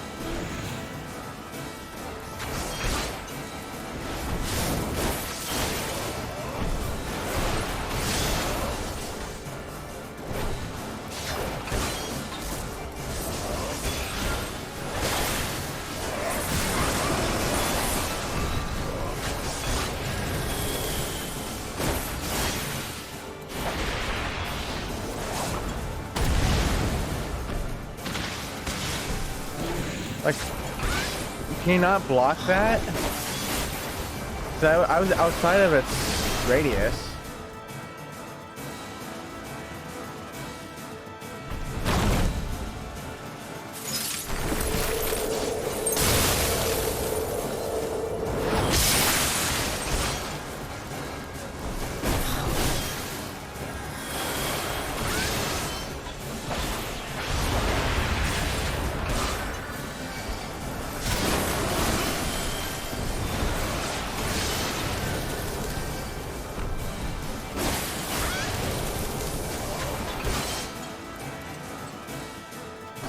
They know something that I don't.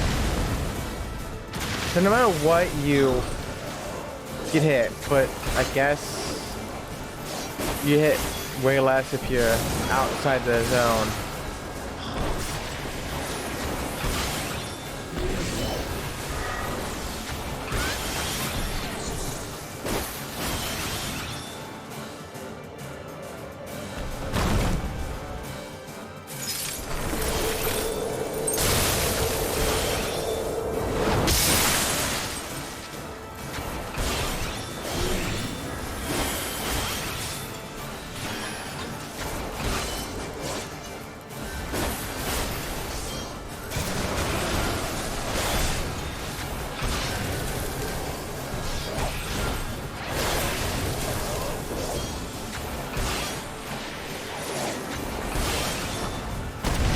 Okay, that was my fault.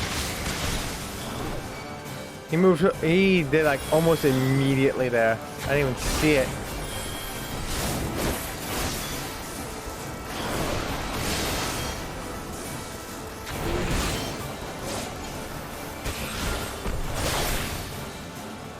That time I did see it.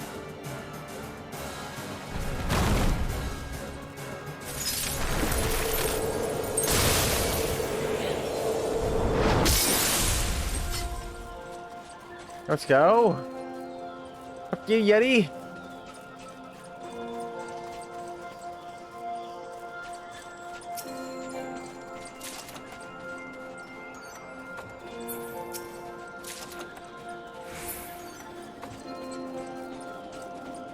Alrighty.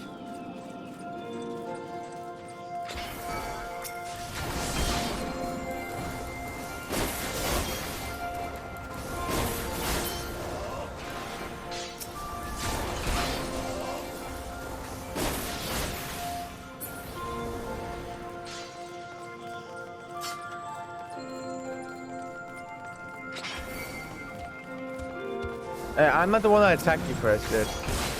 Okay?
Got any little bums? Wait, what the heck is this? Oh my gosh, what is this?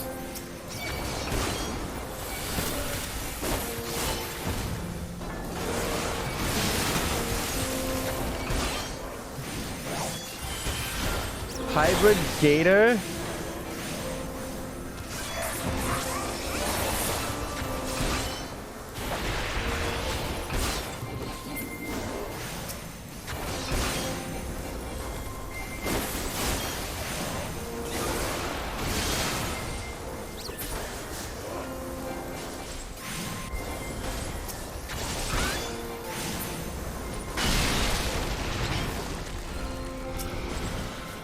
Snowclops?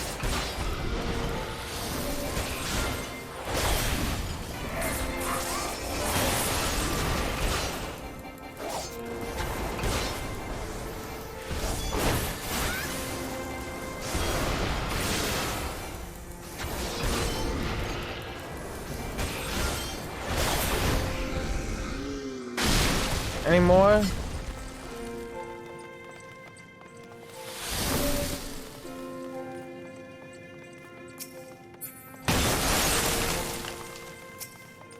What was the heck was that?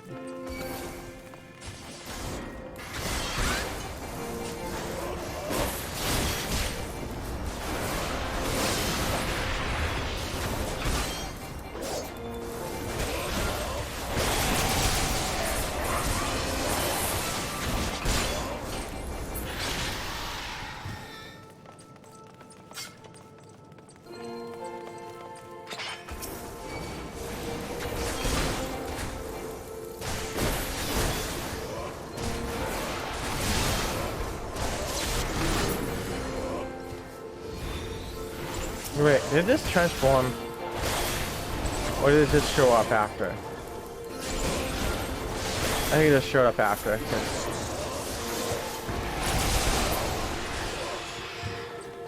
That'd be weird.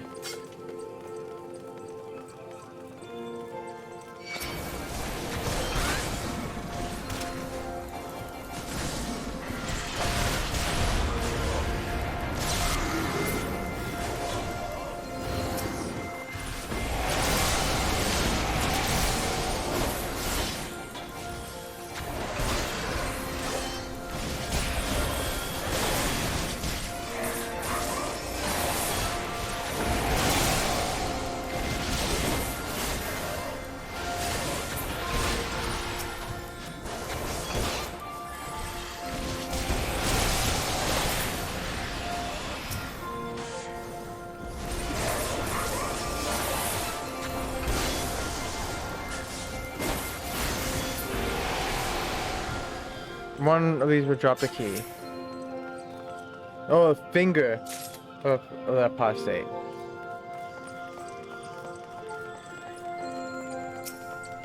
Defeat Fen... Oh no.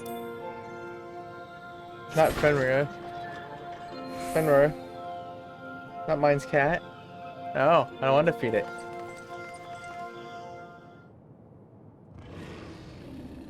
No. Heck no. This with a dog. That's completely fine.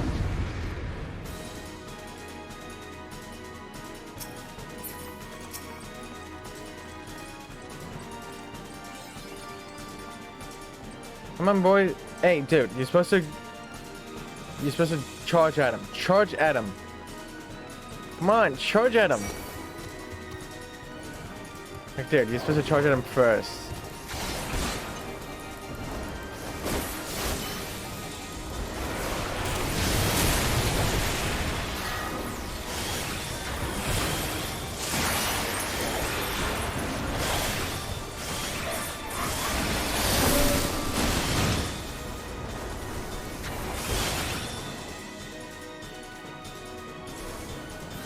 I'm just following the NPCs.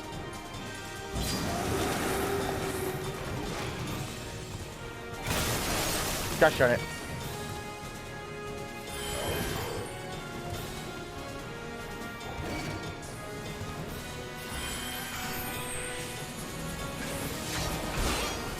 Couldn't get out of the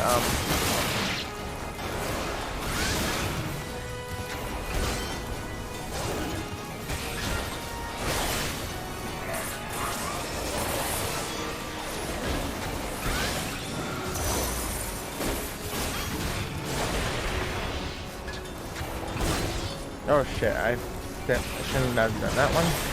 Or whatever.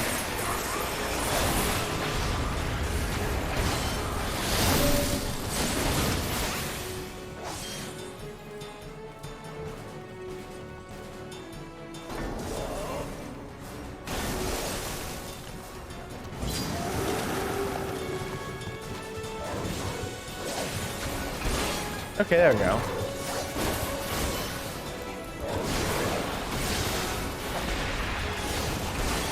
CJ!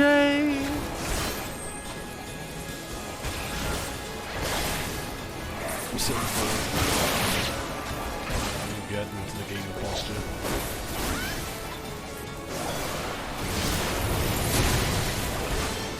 Can everybody pause this so...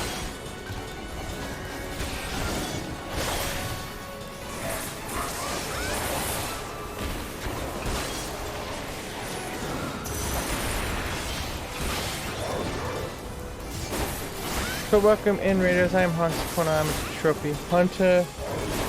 Like CJ. Currently playing some Final Fantasy 14. I started today out with some medieval. How was the stream there, CJ? What were you playing? Oh shit.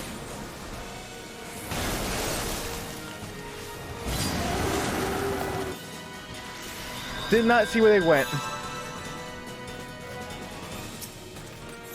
I do think they fucking have that way too fucking ashore, I swear.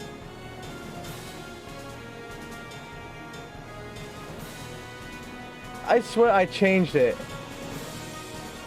And hello Dave, how are you? Oh, you're playing UFC 3? UFC 3? Disgusting. How did that go? Got 500 in UFC 3. Congrats. So what's next?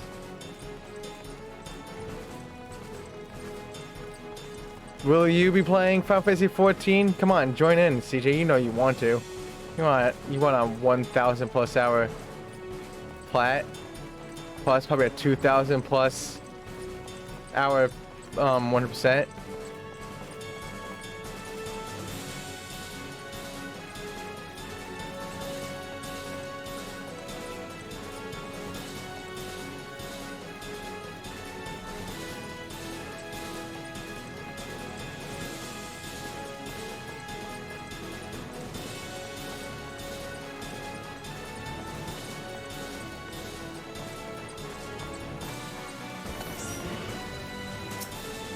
Now, pay attention to which one's gonna fucking explode.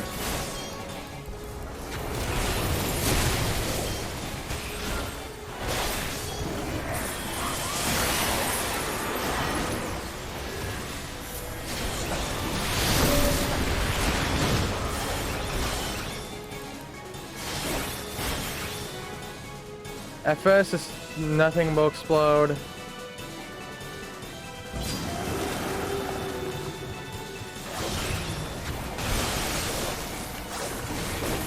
Can you see him?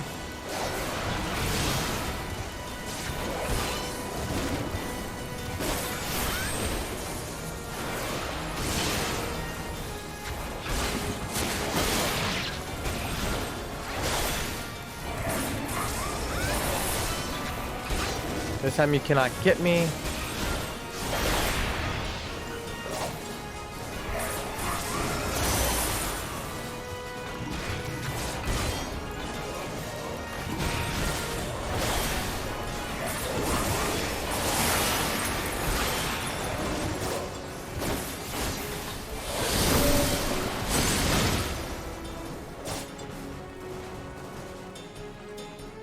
Oh, this is early.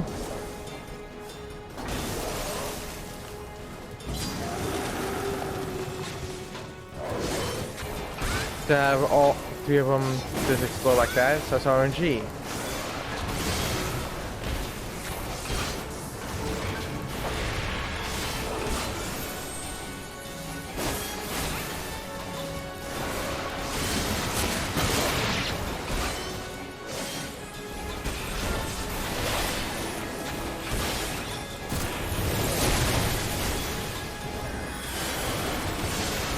This time you're gonna die, you little son of a bit.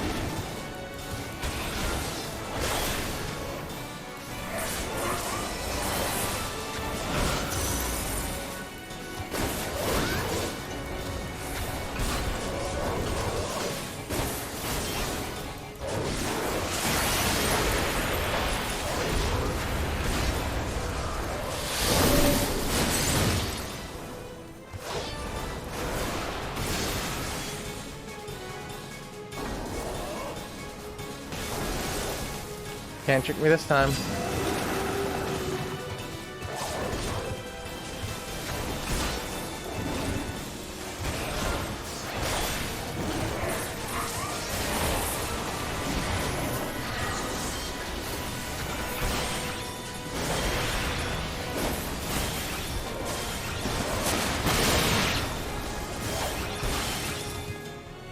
Beard. I think it was a lot easier than you thought it was, so it wasn't the most exciting watch. Not you know, enough for you. You're all online committed out with Sea of Thieves. Not for you. No, come on, join us, CJ. Come on, you know you want to play this awesome game. It is an awesome game. You should play it. Join. You know you want to. Just fighting that urge.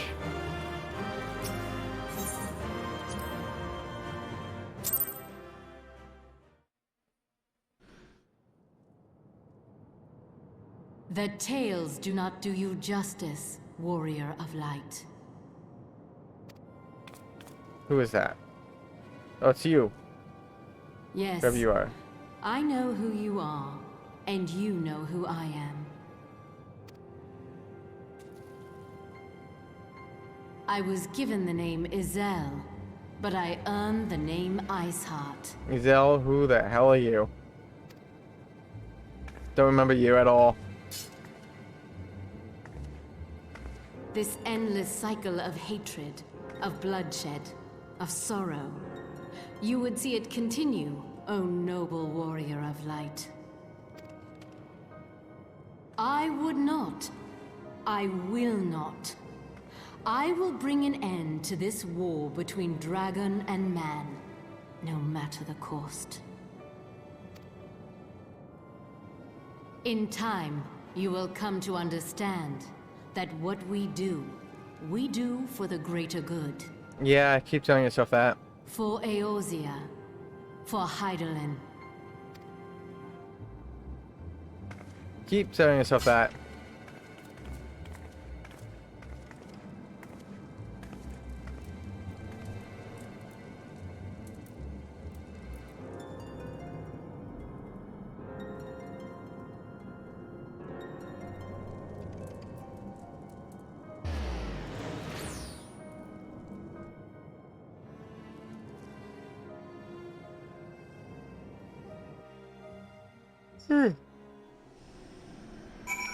Whew.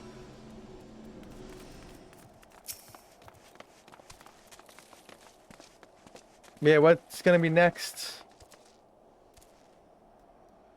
After that, CJ? That took longer than I expected. What news, Hawks?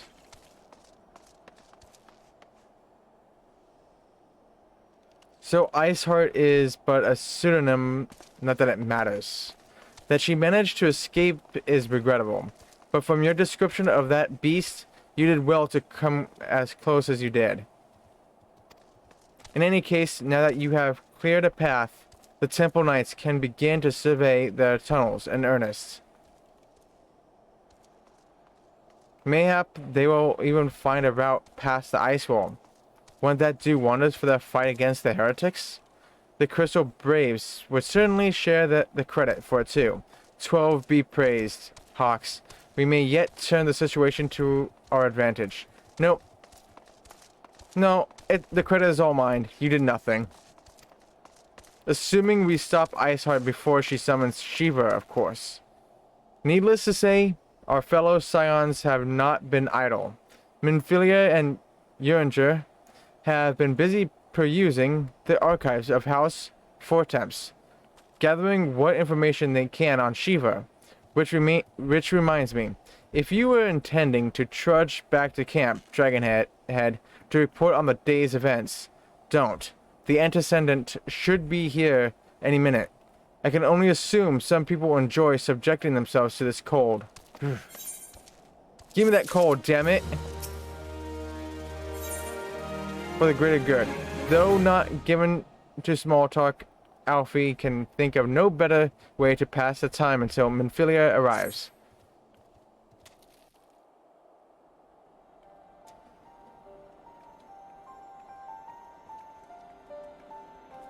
You're not sure, to be honest? Might go back to some PS3 stuff. Sorry, the PS3 is gonna shut down right this second. Antecedent. You come to us straight from the archives of House Fortemps. I trust your time there proved fruitful. Would that it had. Uringer and I scored countless texts, but what we found was of questionable veracity. I don't know. Accounts of Shiva's life and deeds are sparse and contradictory, only agreeing upon one point. She lay down with a dragon, the gravest of all sins, according to the Ishgardian faith.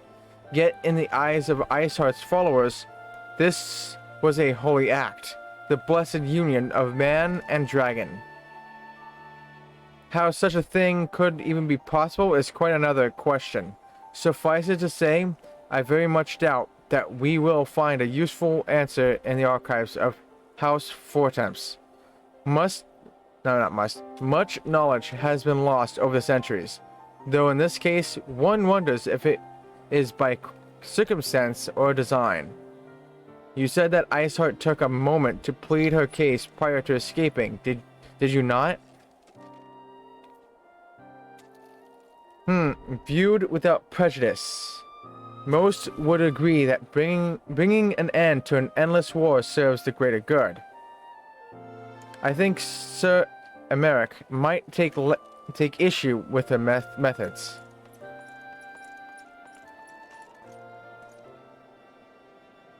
I do not care if a few stragglers manage to escape. Until the sappers confirm that a tunnel is safe, the men are not to search it. Yes, Lord Commander.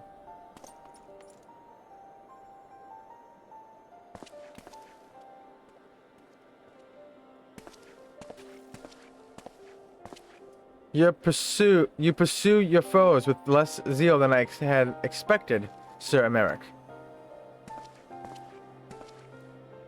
Lest you misunderstand, I do not deny that our enemy has given us good reason to be prudent. I merely meant you being a man of faith, that I had expected a certain single-mindedness. After all, was it not by the will of Halone that your ancestors came to this land? Why they took up arms against the Dravanians? What would they have done in your position, I wonder? There are those who believe that faith is a renunciation of free will, that unquestioning devotion is required of all who would live a life in service to the Fury. Such righteous fervor may well serve a knight on the front line, less so a leader of men. We are all at liberty to interpret the scriptures as we will. I choose to believe that the Fury would value the lives of her followers over the deaths of her enemies. But I would not presume to speak for the Knights of Eld. Trust a different time, nay, a different era, and Scripture tells us only so much. Would that it told us more. Gonna take the servers offline again. You never know. You never know. Definitely not.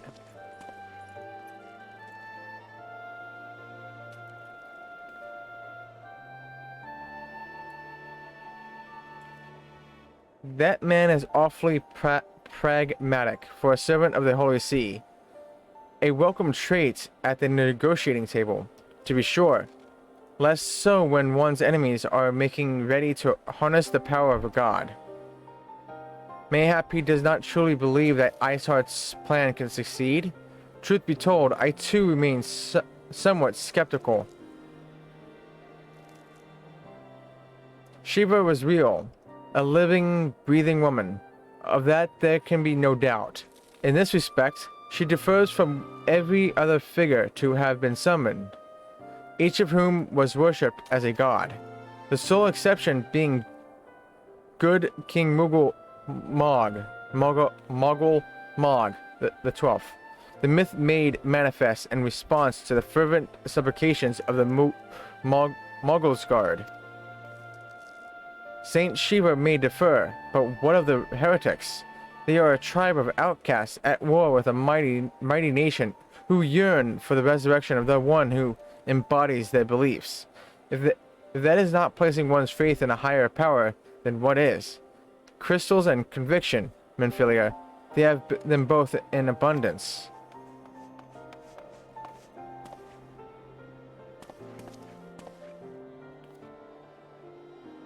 Can that truly be all that is required? My survey team has concluded a preliminary analysis of the Aetheryte Iceheart used to escape. They believe that she teleported to another Aetheryte somewhere not far to the west.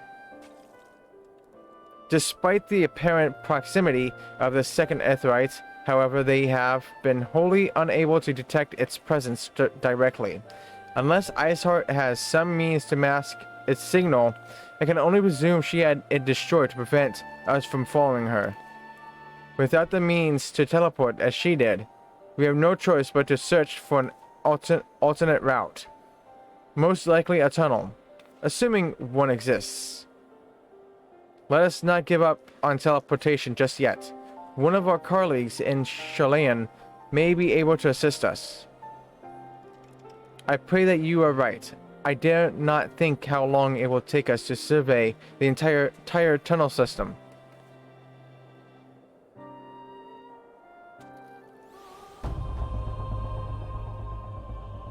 While Minfilia looks into our Aetheryte problem, I would like to request your assistance with another matter.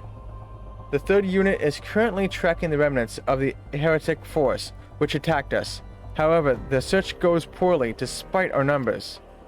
Korthus is fast, and Iceheart's followers know the terrain far better than we. Your knowledge of this region may serve to hasten the process. The sooner we capture Iceheart's followers, the sooner we can press them for their leader's whereabouts. Also, though it is admittedly a selfish request, I feel that my braves would benefit immensely from working alongside you. While we have our share of veterans, we also have more than a few less experienced recruits, many of whom look up to you, in case you are not aware.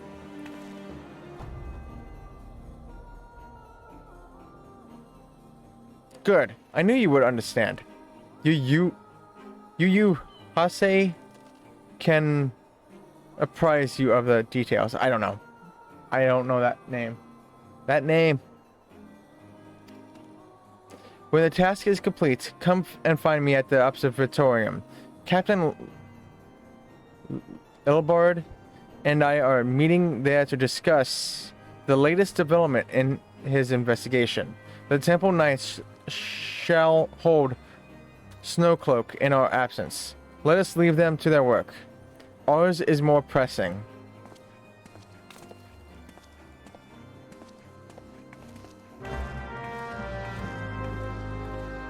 Eight out of 18.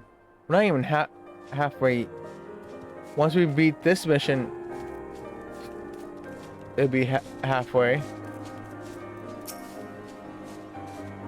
There you are, Hawks. Commander Leveilleur instructed me to wait for you. Your assistance is most welcome, believe me. Most of the Third hail from Uda, and for a man accustomed to the feel of sand beneath his boots, the crunch of snow can be rather disconcerting. But to the matter at hand, nary a moment ago, I received word that the heretics we seek have been spotted making for Denefin Pass. My braves are already in pursuit, and I should be grateful if you would join them. I myself shall be taking part in the hunt. Never let it be said that I do not earn my coin.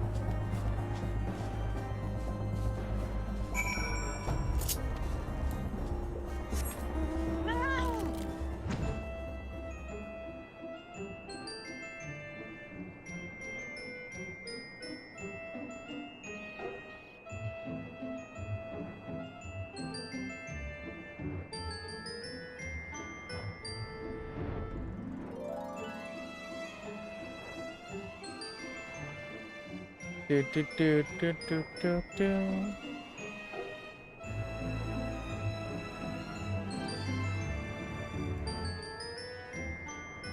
Did I just pass? Yes, I did.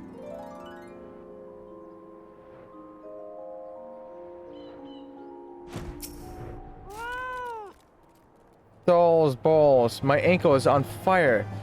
Caught my boot on a rock or something and twisted it as I fell. The others went on ahead through Denefin Pass. Hurry and you might catch up. If you aren't sure where to go, look for tracks. The snow is fresh, so they shouldn't be hard to find.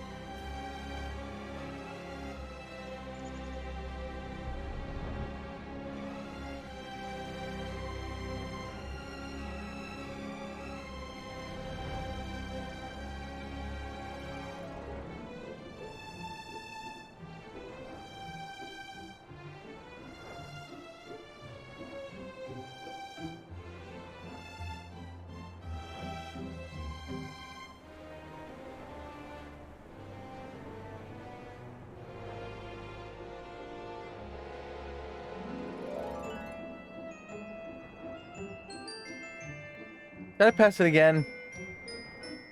I did.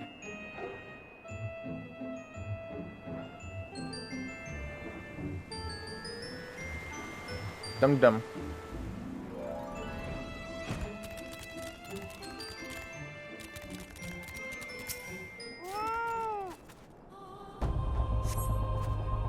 The tracks lead southeast.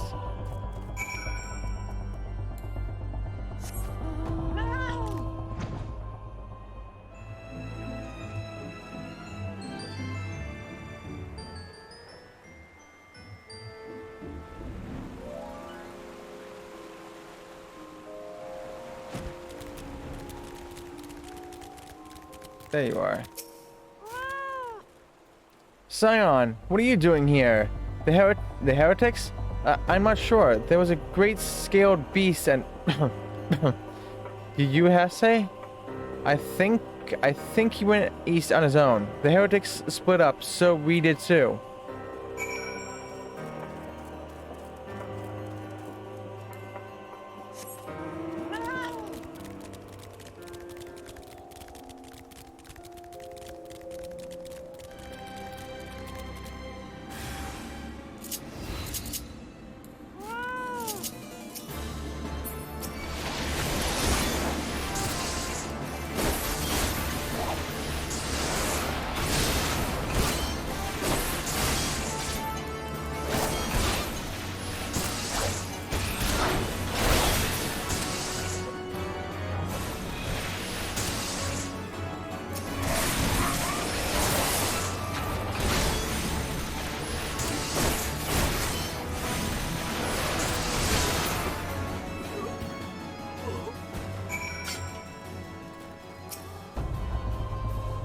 How embarrassing. I was so intent on following the heretics' tracks that I almost falled to notice that he had doubled back. Almost, mind you. One tried to sneak up behind me and got a knife in the gut for his troubles. I thought myself alone, so I started searching the dead man's knapsack for anything of interest. And lo and behold, before his friends found me, I came upon this. Withdraw in groups of 3 or less to the observatorium. Give the signal and wait. The merchant will be watching. Be late and be left for dead. Speaks for itself, does it not? They can't possibly mean to rendezvous inside the place, so we should restrict our search to the surrounding areas. Let me rephrase that. You should restrict your search to the wilderness around the observatorium. I will need more than a moment's rest to recover from these wounds.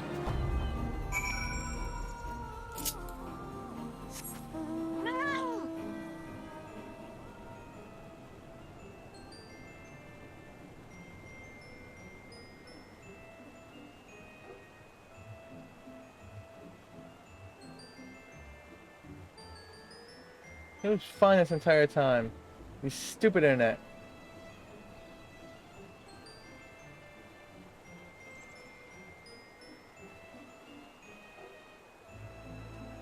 I hate you, internet.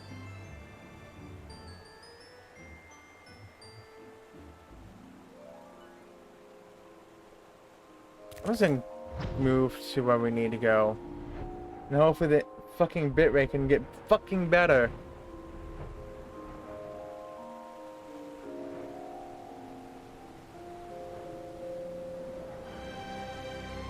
Like, why is it jumping from...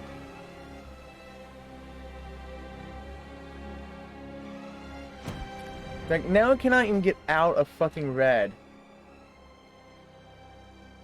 Should I just tell it to stop streaming and restart stream immediately?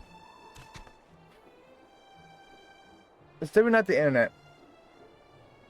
So there's no disconnecting symbol on in the game.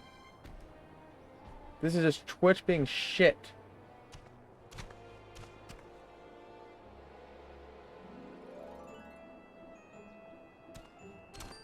No, I swear, it's just catching up. It's just trying to get to like 20,000 drop frames like it did last time.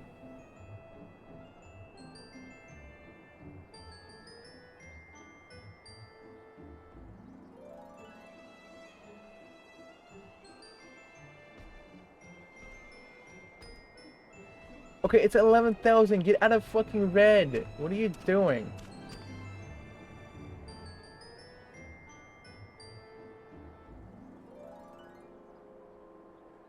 You stupid fucking internet. Somehow, I went from only 100 dropped frames to 5,000 in one go. Face this shit, internet. Just 9 months of MSQ and you will be at Dawntrail. Maybe more. Actually, Bruce, maybe more, because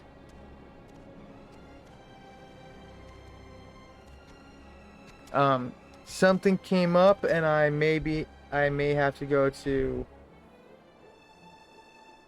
California in August. Actually, not May. I have to. Actually, I have to go to California to help my mom with stuff. And yeah.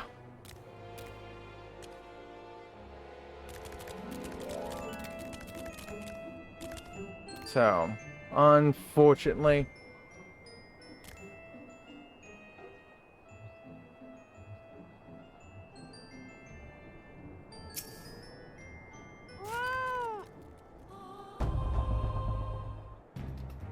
I am through with listening to your excuses. We leave now. How? The woods are crawling with those bluecoats, and the knights are searching every wagon that passes through the gates. Well, stay with him then, if you think you'll fare any better. Now, there's no need for that. There are places like this in my homeland, sacred, snow-capped peaks, where blood must not be shed. Yet your lands ever thirst of the blood of the fallen, and by your deeds it has drunk deep.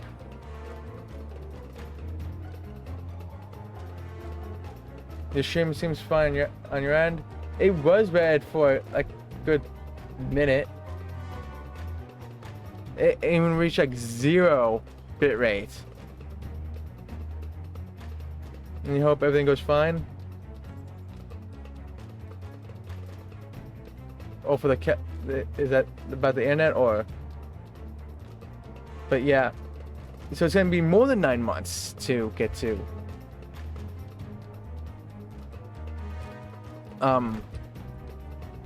Dawn Trail. Because I won't be back home until, well, it could be a month, it could be 2 months, it could be 3, it could be the rest of the year, for all I know.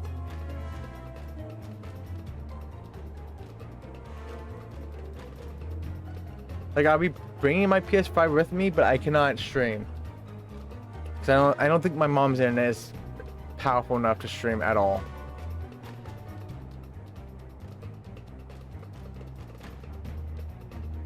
Yet, Yolanda... already read that.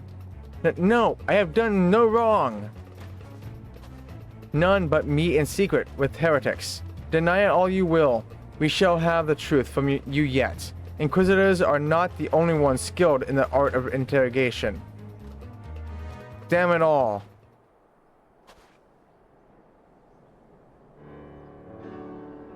Fancy meeting you here, Hawks. I presume your work with the Third brought you hither? What a tangled web. Lest you wonder, we came not for the heretics, but for the merchant who has been conspiring with them. He came to our attention during the course of our investigation into the Ivy. It beggars belief, I know, but it seems our favorite Garlean spy may have been providing assistance to Iceheart. Were it not for the efforts of Lady Yuguri, her shinobi, we might never have discovered this connection. Master Alfie is too kind. I fear my people and I have done little to aid your search for the spy. We long to strike back against the Empire and weaken their influence in this land, to prevent the tragedy which befell Doma from reoccurring. The days ahead and the work they promise will require a very particular set of skills which I am fortunate enough to possess. If you will allow it, I would accompany you until the investigation is complete. That is a most generous offer, Lady Yuguri. I think. Your girl, and one which I gladly accept. Thank you. Though I may disappear for a time, know that I shall never be far, and shall always be watching. A comforting thought. Come, Hawks, let us wait inside for Captain Ilbert to, I don't know, to return and deliver his report.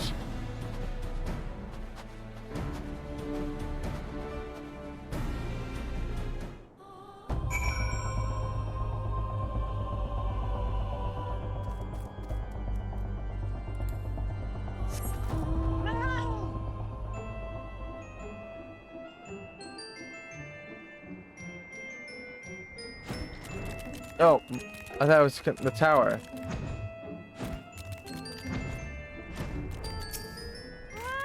Can we just talk over there? Why did we have to come all the way over here? Captain Elbar Bird seemed confident that the merchant's resolve would swiftly crumble when pressed. If so, we should have new information ere long. As to whether it will bring us any closer to learning the Ivy's identity, I would rather not say. Given our adversary's cunning, I shall consider us fortunate if we are spared another wild dodo chase. The gods know we have more than enough to occupy our time as it is. I'm halfway through patch 2.4.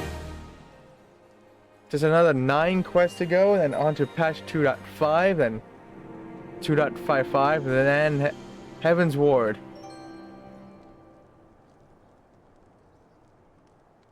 Ugh. Tendrils of intrigue. Alfie is eager to hear Ilbert's report on the Ivy.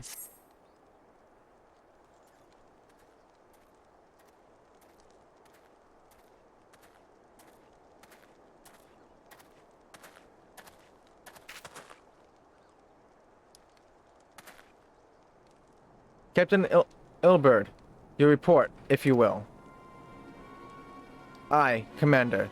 Firstly, with regard to the heretic we captured, I regret to say that the man could tell us not that we did not already know of Shiva. We have since handed him over to the Ishgardian authorities. Henceforth, the Holy See will pursue the matter independently. Our inquiries concerning the Ivy, however, have proven more fruitful. We have ascertained the channel by which the heretics acquired the information on the shipment routes. Go on. You will recall the flame we first identified as being in the Ivy's employ. From him we were able to trace a trail of conspirators, each taking us closer to his master. Alas, the trail came to an abrupt end. Fearing that the investigation had been compromised, we took the necessary step of detaining all suspected of conspiracy. There were 5 on our list, including a flame stationed at Ravenous Toll. The man's primary duty was to keep an inventory of donations from abroad, the particulars of which he would share with benefactors, thereby ensuring that needs did not go unfulfilled. By virtue of his role, he was not privy to the details of all shipments bound for the settlement. Needless to say, that included those originating from House Fortemps. He knew the precise route the caravan would take, and he sold that information to a merchant. I think I can guess which one. None other.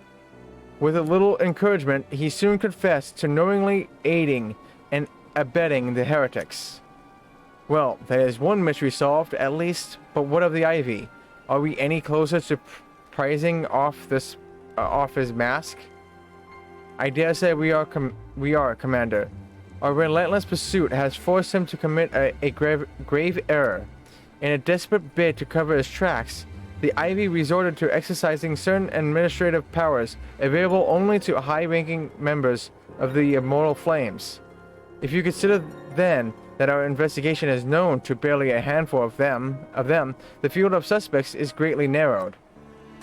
You mean to say that the agent is among Raubon's innermost circle? Someone who has been with him since the Immortal Flames establishment? 'Tis the most plausible explanation. The infiltration likely occurred during the company's founding, with the groundwork for the act being laid beforehand. To slip into a position of authority unremarked and remain above suspicion all these years. I too was surprised, though I really should not have been. Of the 3 grand companies, Ulda's was ever the more vulnerable to infiltration. Both Limsa, Leminza, and Gridania had long-standing armed forces that lent themselves well to the formation of the Maelstrom and the Order of the Twin Adder. To all intents and purposes, it was the same people, loyal ones, mind, under the same leadership, only the banner was different. Not so the Flames. Ulda's military was made up of disparate orders, most of which were glorified mercenary companies that answered only to their own paymasters. Hardly an ideal environment in which to establish someone as high-minded as a grand company. The difficulties Raubon faced when founding the Immortal Flames are well known. Even after he had convinced his fellow syndicate members to share the cost, there remained the small matter of finding enough bodies to fill the ranks. Indeed, and given the pressing nature of the Imperial threat, that meant recruiting every passing sellsword. Amidst the chaos of its founding, it would have been child's play to infiltrate the company. A good deal easier than now, aye. The Immortal Flames have ever been caught between conflicting interests, the public and the private. Though the monetarists ultimately agreed to support the organization's founding, trust not out of charity that they did so, but simple self-preservation. Had Nael von Darnas's ambitions been any less apocalyptic, you may be sure that they would never have risked supplying Raubon with an army.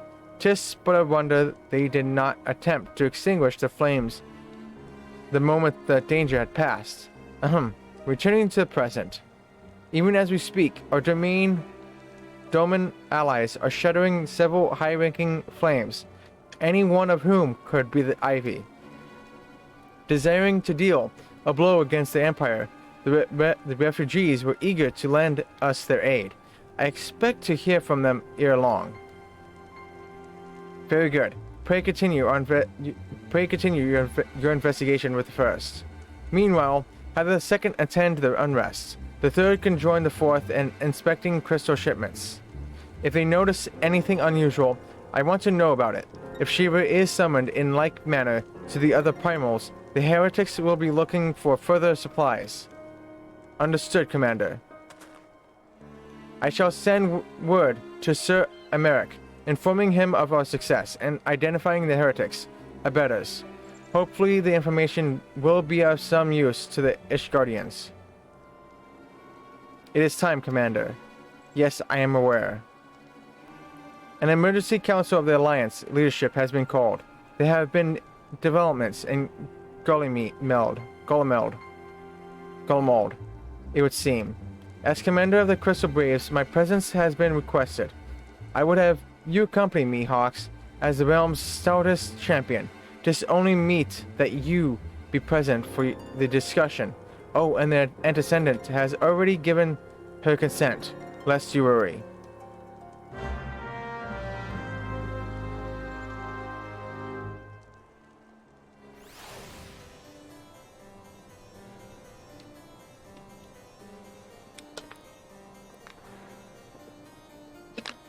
I will be back.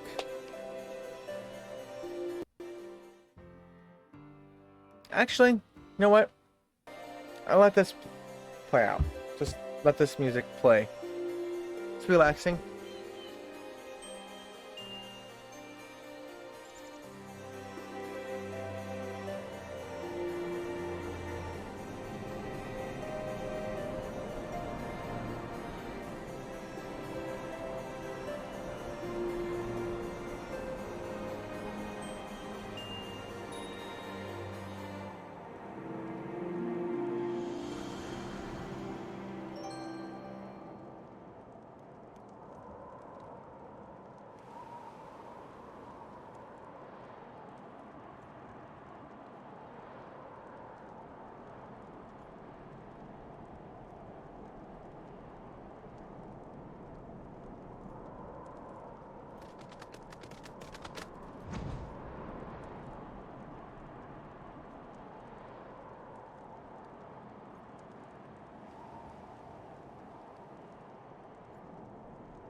I am back.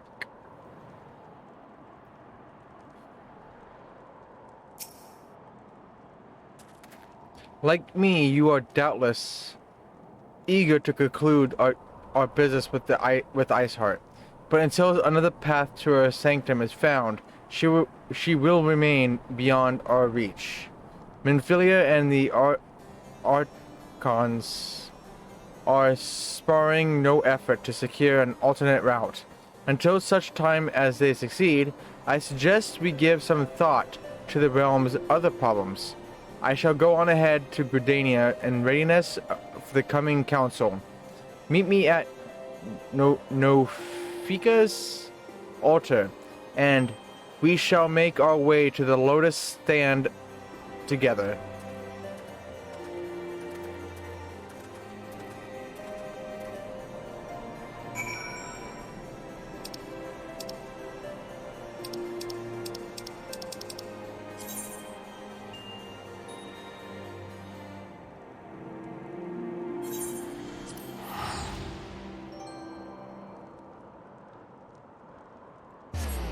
I am loving what they did to this game. These sections are so much better.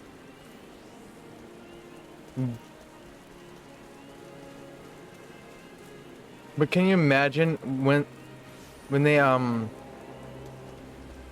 remove support for the PS4, they can make it look even better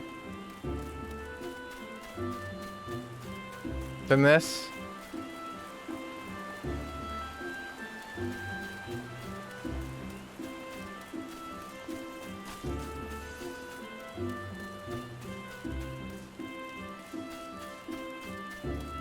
Like, not gonna lie, I kinda want the PS4 version to go. Like, I still gotta get the plat, of course, but after I get the plat, then after 10 people get the plat, but no, that's, you know, kind of selfish, but, you know, the games have to close down eventually. Because imagine what it could look like even better than this. Like, it looks great. There's no denying. It looks fantastic. It looks way better than it did before. But imagine if they got rid of the PS4. It can look even better. My thanks for coming, Hawks. When you are ready, speak with the conjurer yonder. She will show us to the Lotus Stand. Silence, conjurer. The Alliance leaders await you at the Lotus Stand. Will you be joining them now? Yes.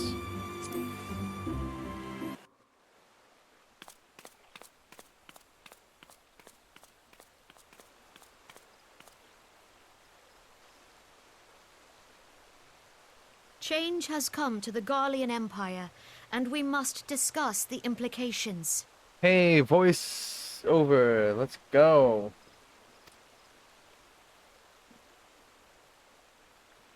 The rumors are true, then? The War of Succession is ended?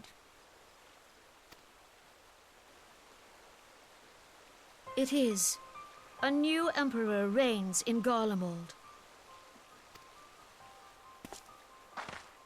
Who?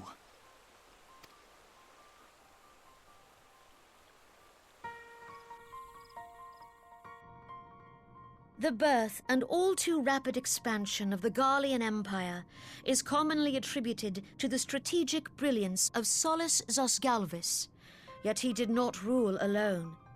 Several members of the royal household also distinguished themselves during his reign.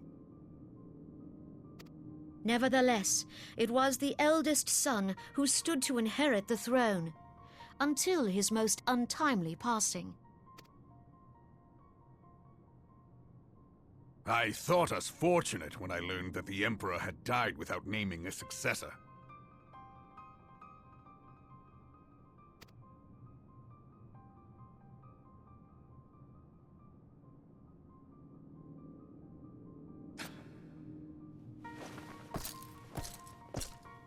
Would that the Garlean Empire had died with him.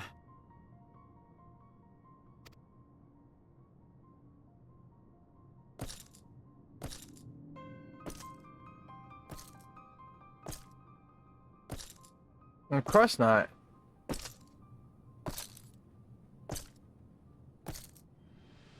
'twas the grandson and his uncle who had the strongest claims, was it not?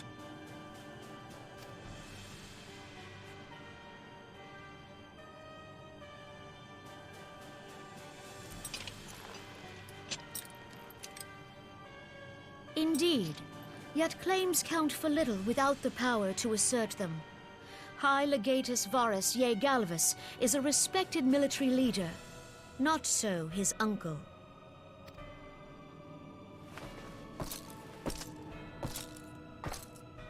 So young Varus has torn the crown from his uncle's grasp and taken his place at the head of the Empire.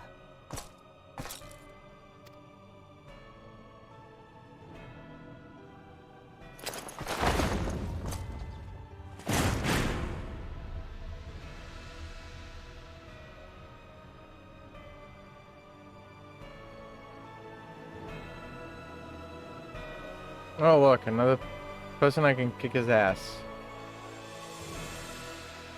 Given the troubled nature of his succession, the new emperor will require time to seal his grip on power. Yet have no doubt but that he shall, for there are none left with strength enough to oppose him. Since the success of Operation Archon, the remnants of the 14th Legion and the forces occupying Alamigo have done naught but fortify their positions. But you can be sure they'll be ready to march on us again, if their Emperor gives the word. When, not if. They say this Varus was so set upon Eorzean annexation that he spoke out against the Meteor Project. Plainly, the new emperor's intentions are of great concern to us all.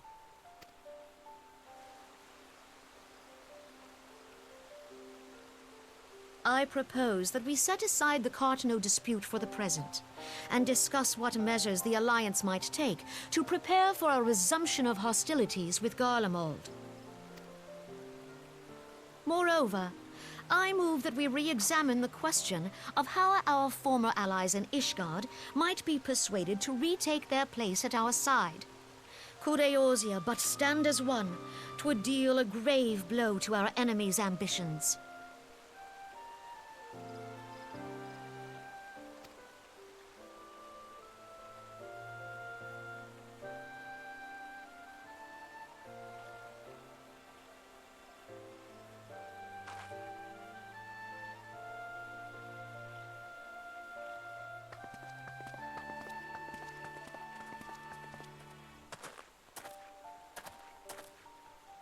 Well, I suppose we should be grateful that they have finally acknowledged the inevitability of Imperial attack.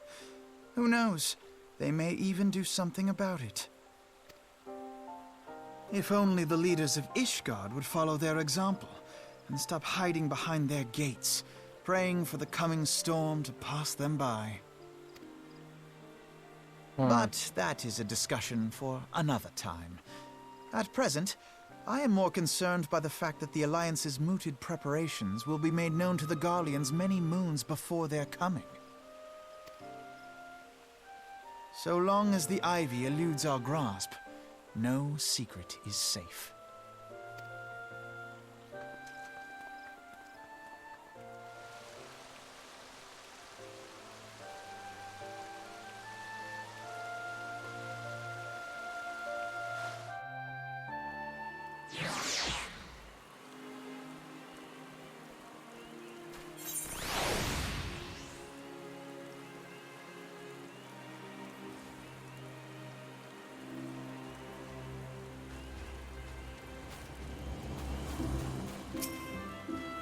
It will not have escaped your notice that the nations of Eorzea are no nearer to being of one purpose, despite the protestations to the contrary.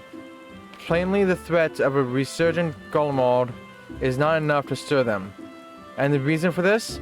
Deep-rooted mistrust amongst the citizenry. The nation's leaders can come to all the understandings they like, but the unity means little unless to the common folk. Take the Lemenzins, for instance. Though Admiral Molreb outlawed piracy over a decade ago, foreigners still picture the nation as a haven for grog-swilling, one-legged cutthroats. In like ways, the Gridanians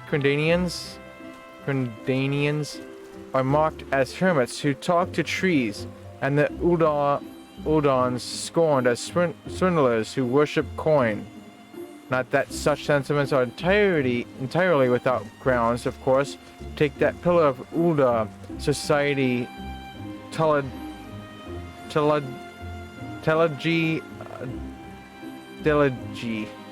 for example. But that is beside the point. The fact is that people are very wary of outsiders, whether they have cause to be or not. On that basis, one could argue that the conflict of Cotonou is a necessary evil. Each nation has its own warmongering faction that advocates the acquisition of Omega in order to placate them. We present them something resembling warfare and thereby curb their appetite for full-scale conflict. But enough idle musing. Let us speak of a more pressing matter. The Ivy. Since we spoke at the observatorium, Captain Ilberd has further shortened his list of suspects, and by happy coincidence, the one he deems the most likely candidate is lately come to Gridania. The hunt nears its end, Hawks. All that remains is to corner our quarry, seek out Ilberd near the Adder's Nest. He will give you the particulars. Should there be any developments in Korthus, you may be sure that I will send word without delay. In the meantime, I wish you success in apprehending the Ivy.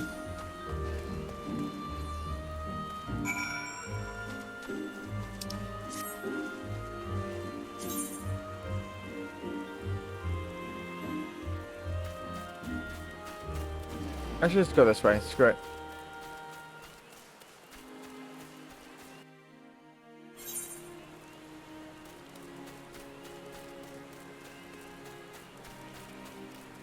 No point on fast shopping when we are right here. My thanks for coming, Scion. Doubtless the commander has informed you, but we have unmasked the Ivy.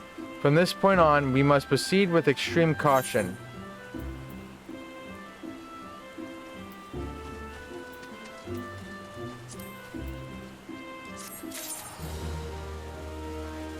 That's 10 out of 18. Chasing Ivy. Ilberd is convinced that he has discovered the Ivy's identity and is preparing to move against the Garlean spy.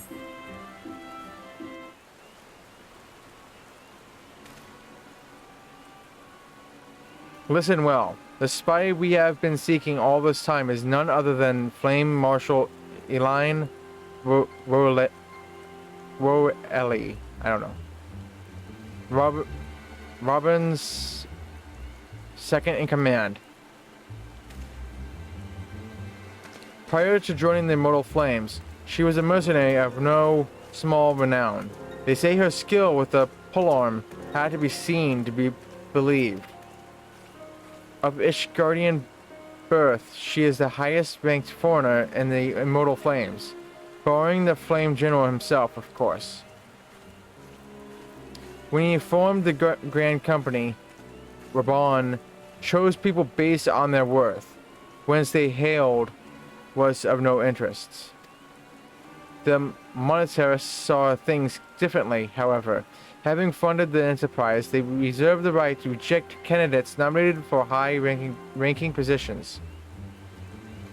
And trust no secret that they did not favor foreigners, Ishgardians especially, after the way the Holy See forsook the alliance. Yet the monetarists did not raise so much as a murmur of protest when Roel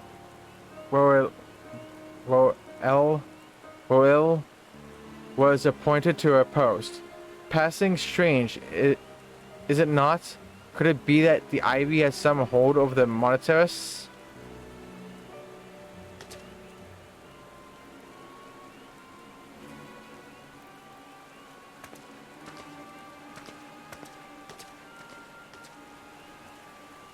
but these revelations are secondary to our current mission. Of foremost interest to us is Morel's presence here now. As you may be aware, it is the duty of the Flame Marshal to command the immortal flames in the absence of the Flame General. While Raban attended the Council of Alliance leaders, she should have remained in the Hall of Flames. The woman has no business being in Cordania, yet here she is nonetheless, on some pretense. She is up to something, mark my words. Even as we speak, I have a dozen men trawling the Flames records for evidence of Roil's guilt. But if we could catch her red-handed, we shall have all the proof we need. Which brings me to the plan. I have people watching the city gates, the airship landing, and the docks. Every point of egress, she cannot leave without our knowledge. All that remains is to shadow her until she betrays her true purpose. Can I rely upon your eyes, Scion?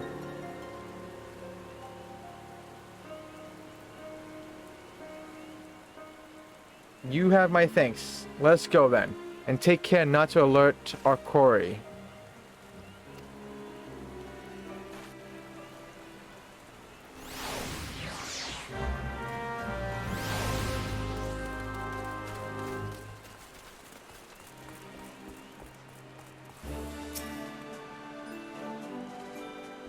Private Corner, might I deduce from your stern expression that you have heard the disturbing news? Aye, Garuda returns once more to plague our nightmares. I fear this incarnation of the lady is more temptatious, tempestuous than aught we have yet witnessed. If you are prepared to face this rolling storm, then I will brief you on what must be done.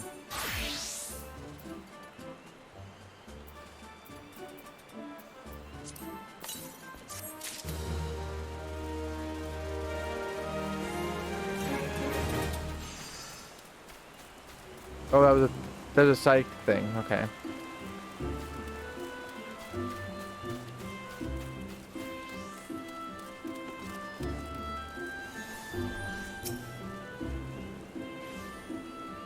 Morel is headed in the direction of the Blue Badger Gate. With me, Scion.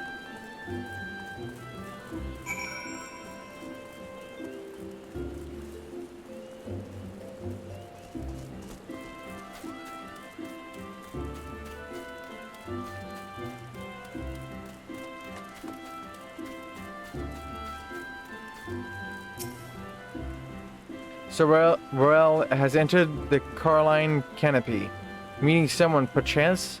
Or could it be she means to board an airship? Pray look for her within. If she's not on the upper floor, try the landing area below. One of mine is stationed there, and she may have seen something. If Femi is her name, I shall remain here in case Morel reappears.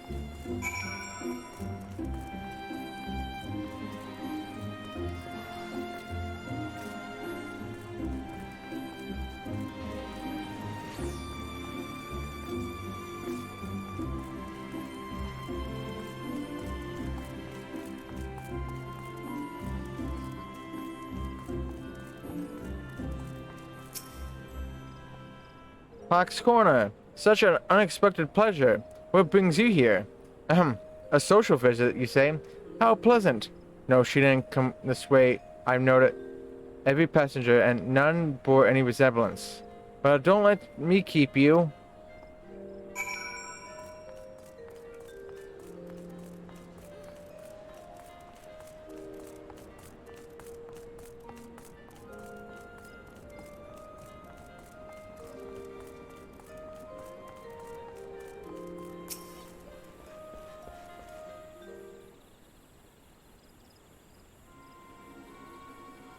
Nowhere to be seen, you say? And you are sure she did not board an airship? She did not come back out either. Where in the seven hells could she have gone? The Roost! How could I forget? Greetings, good sir. Might I interest you in some monetary tonic? A cup a day imbues a man with great vigor, if you take my meaning. Perhaps another time, friend. Wait, that necklace. You are a shinobi of Doma. The woman you seek has left Gridania by way of West Shore Pier. She was attired as a merchant, but these eyes are not so easily deceived. You may wish to take your search to the East Shroud. Rest assured that we shall continue to support you from the shadows. Thank the 12 for the Domans. Were it not for their unique talents, Royal would have disappeared without a trace.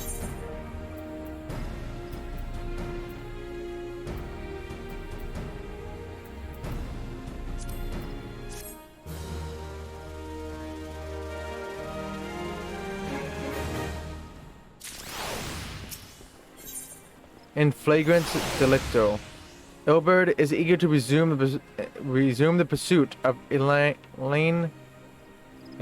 Well. Our hunt leads us to the East Shroud, Scion. I suggest we follow Roel's example and take the ferry from West Shore Pier. You'll doubtless wish to make certain preparations. See to them while I go on ahead. I shall wait for you at Sweet Bloom Pier.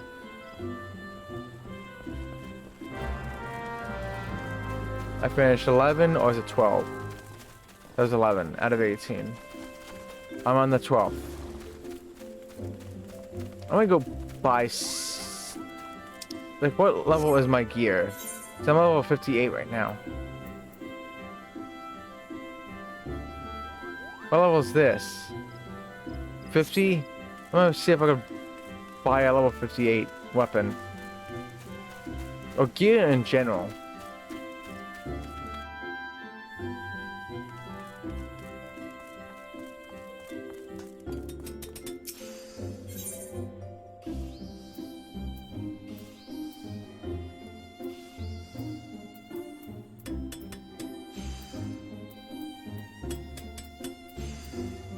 Hey, Pictomancer. What is the Pictomancer anyways?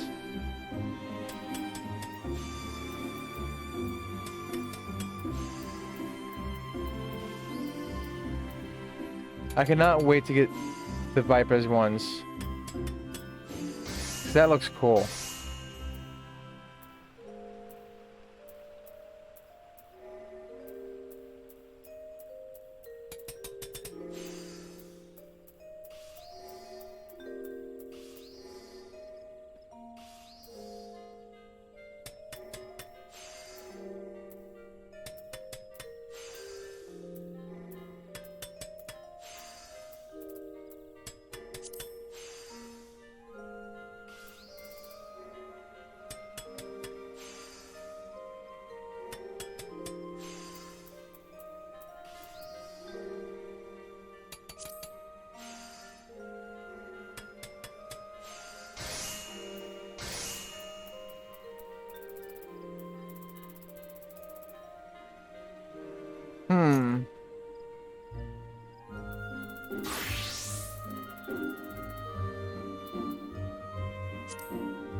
Meh.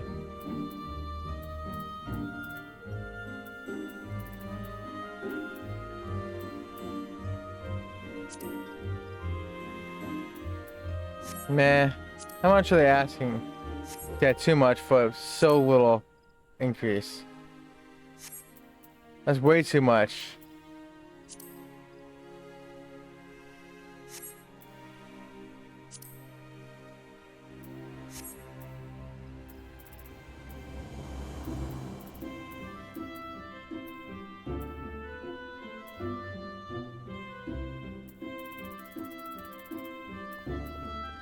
Eh.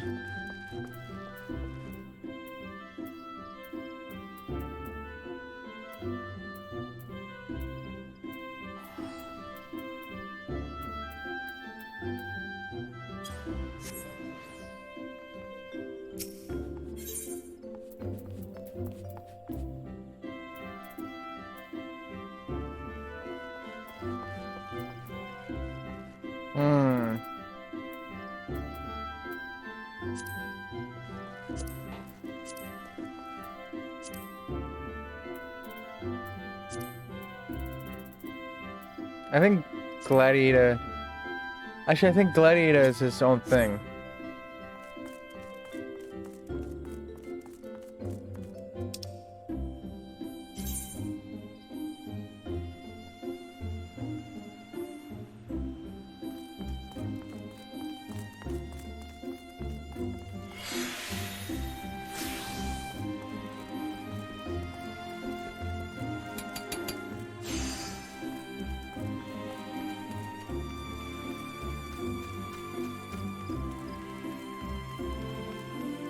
Newcastle that paints. Newcastle that paints. So I take it. That's not a. That's more of a. Not a thing you would use to battle enemies. I take it. Yeah, that's what I'm looking for.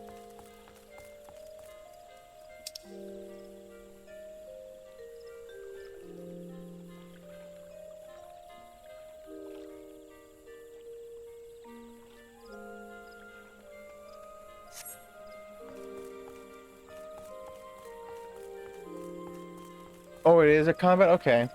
Interesting.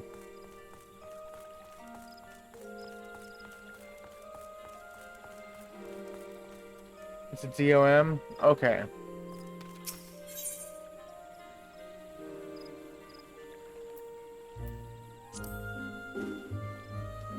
There we go. Yep.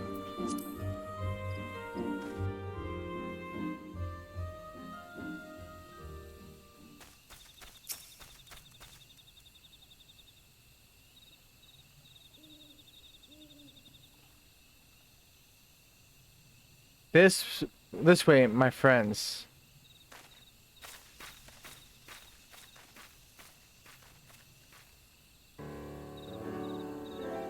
Your quarry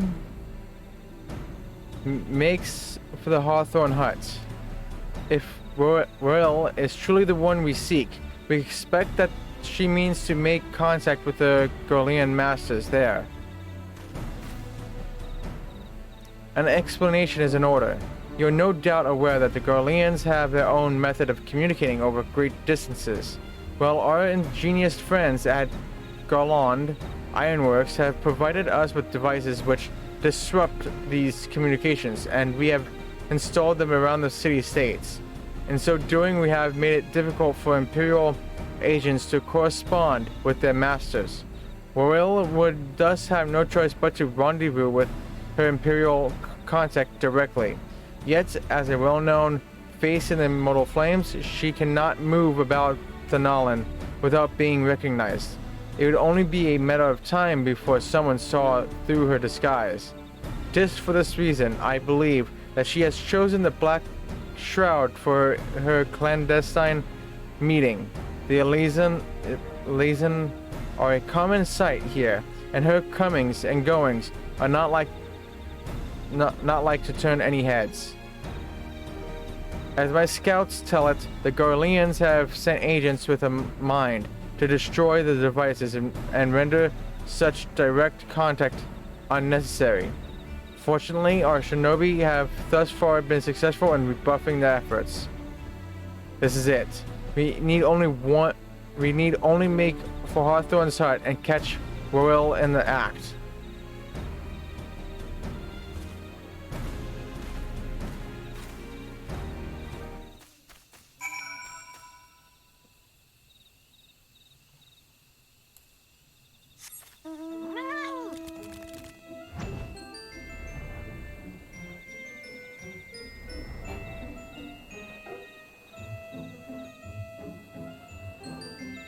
Over here.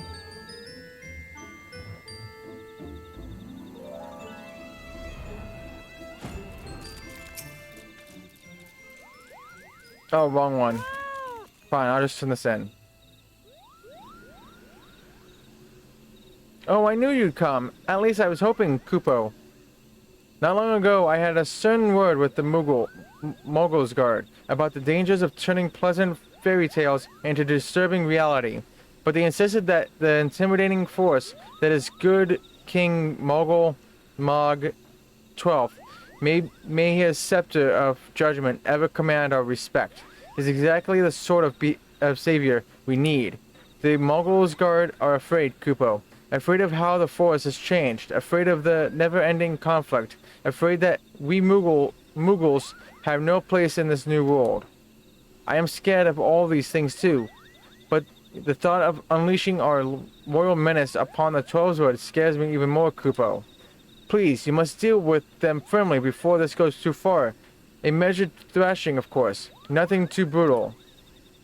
You could enter Thornmarch here, through the tear I've made in the ward.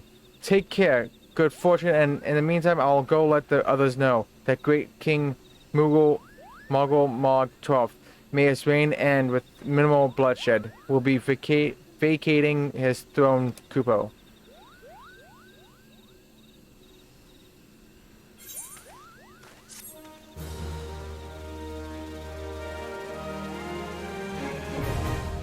There we go. Extreme.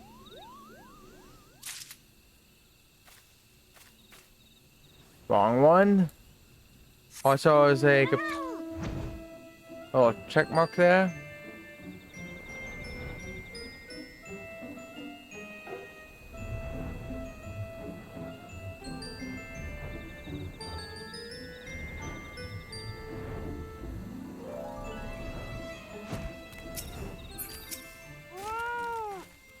My people report that our quarry has departed for the Bramble Patch. I just came from there. The ivy returns to the knolls whence they came, whence she came. But perhaps it is all for the better. To convict someone of her standing, we will require damning evidence against her. What could be better than to catch her in the act when she meets with her Garlean masters? My countrymen and I shall lie in wait in the shadows. Tread warily, my friends. I just came from there.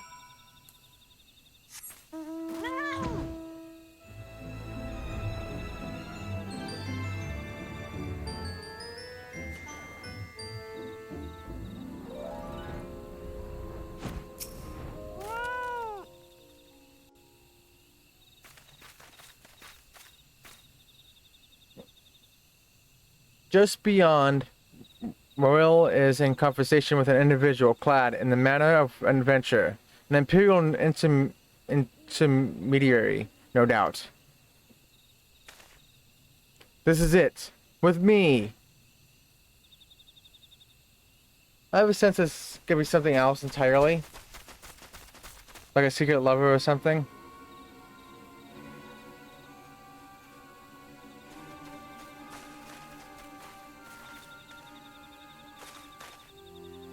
Flame Marshal Elaine Morel, you are under arrest for treason and espionage. You are followed? You bloody fool!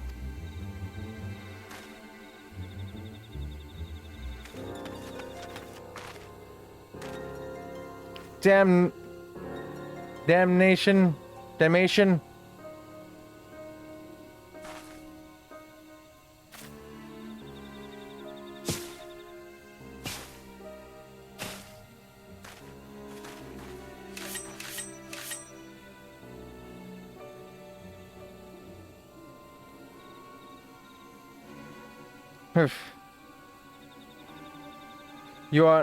You are unarmed, my lady, and scarcely garbed for battle. But if you wish to fight, you are welcome to try.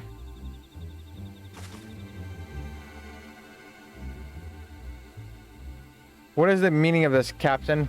Would you arrest me for strolling in the 12's ward? When last I looked, that was no crime, and neither was conversing with passing strangers. You would feign ignorance, then?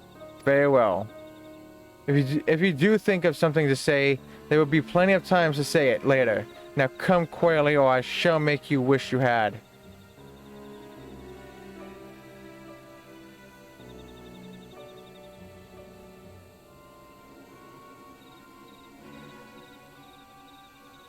I will offer you no struggle. After all, I have naught to hide.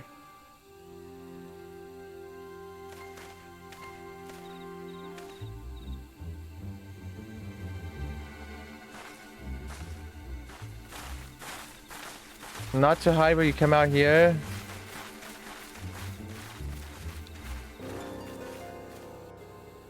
That makes it kind of sus.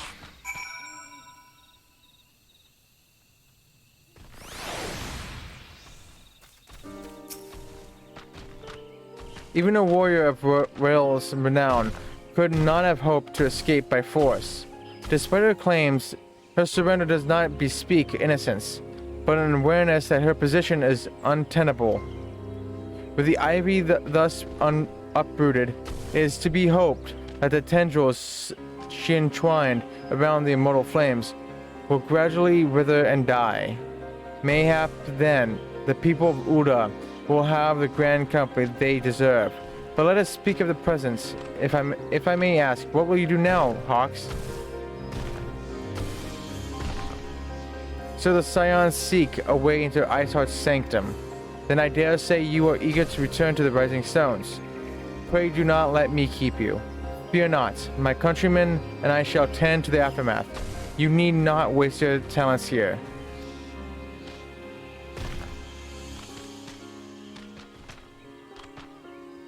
And speaking of talents, have you considered training in the art of the shinobi? You have the aptitude for it, I believe, so please give it some thought. Till next time, my friend.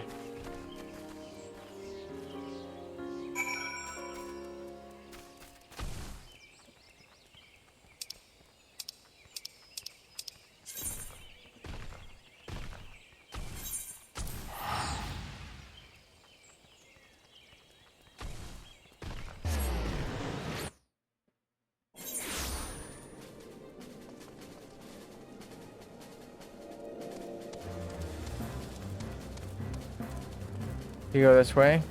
Well, look at that chocobo. What the heck? What was on that chocobo?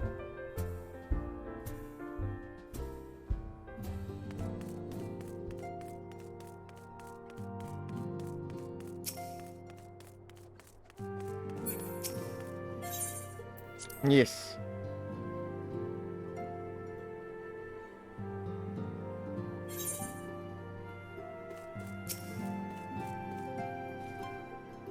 Welcome back, Hawks. I understand that Alfian had a task for you. May I ask what it was? Charges of treason and espionage against Elaine Royal? I can scarce believe it. Could there not have been some manner of misunderstanding? No, it avails us not to dwell on it. Whatever the truth may be, we must trust to the authorities to uncover it. Let us speak of another matter. I am pleased to report that we have made progress in our efforts to find a way into Iceheart's sanctum.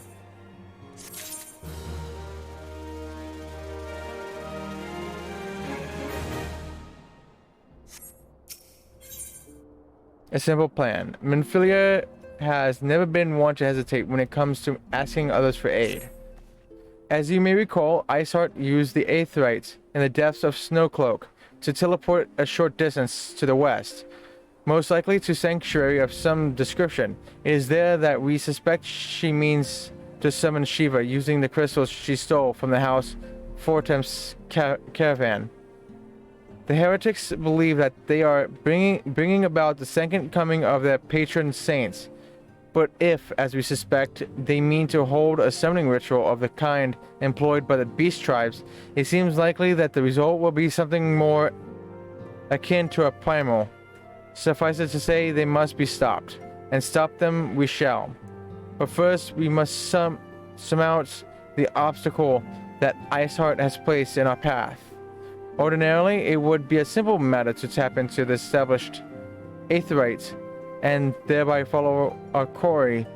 However, despite our best efforts, we have been unable to ascertain the position of the Aetheryte to which she teleported.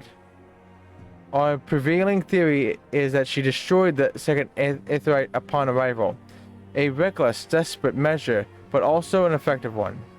After discussing the matter at length with Uringer, we have concluded that we lack the expertise to develop a solution. which is why we have called upon the aid of one who does possess such expertise. A colleague of ours who is currently en route to Revenant's Toll from Sholyan. She should be arriving within the hour, in fact. Since you are here, mayhap we could welcome her together. I am certain she would appreciate the gesture. Let us make our way to the northern gates and await her coming.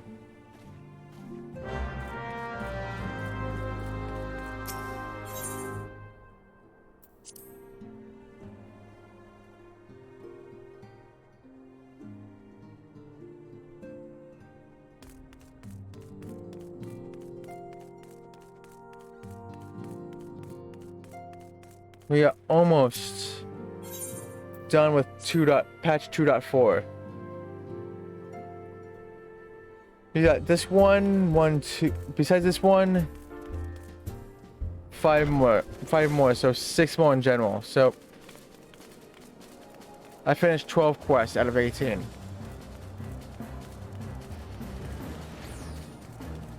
Then it's on to patch 2.5 stuff.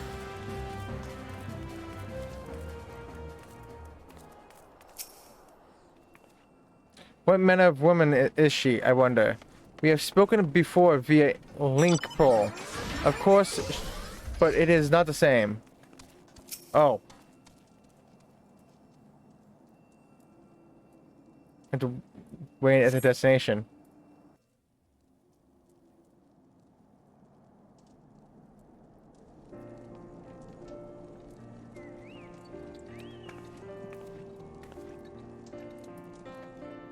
That thing, like, it doesn't look like it will fit to the gates.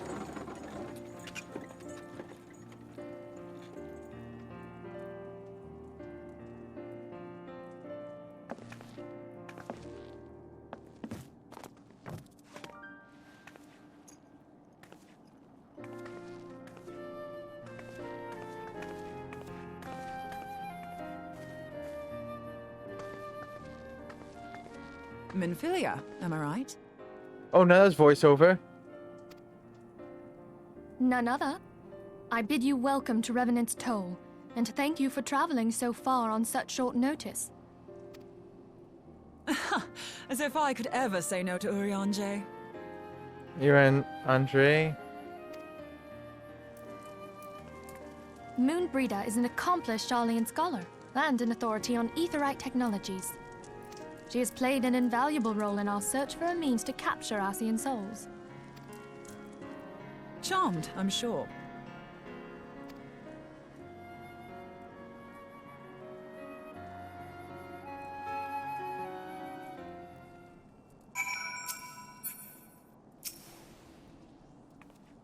Let us return to the Rising Stones at once. Then, we have much to discuss.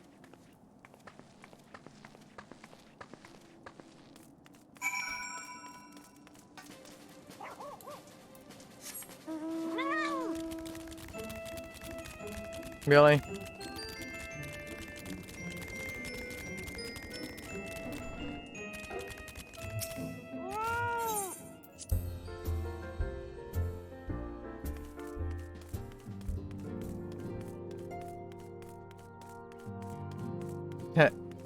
Tetsuru.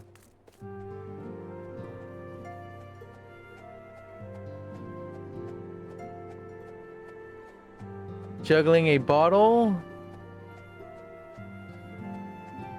It looks like an axe and a knife?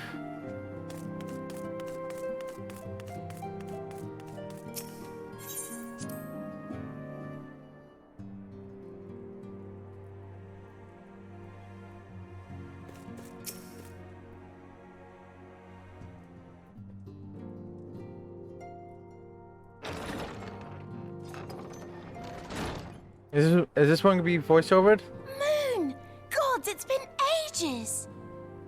Okay. This one has voiceover. Oh, longer, sister!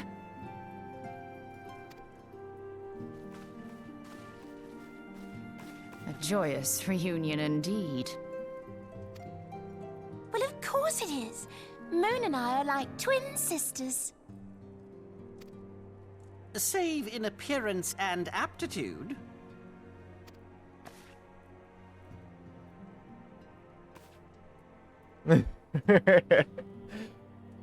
You're looking like you can get your ass kicked Everyone, there. if I could have your attention. We have with us an esteemed guest who has come from Sharlayan to assist us.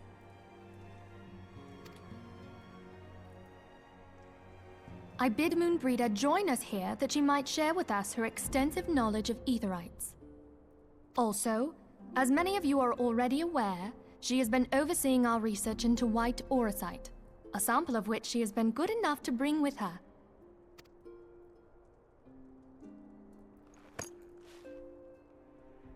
Well, I had to come, didn't I? You'd have to be bloody daft to turn your nose up at a chance like this. Where better to conduct my final tests than a land so steeped in ether you can taste it? 'Tis plain the passage of the years hath done little to dampen thy youthful spirits. And nothing at all to reform thy youthful manner.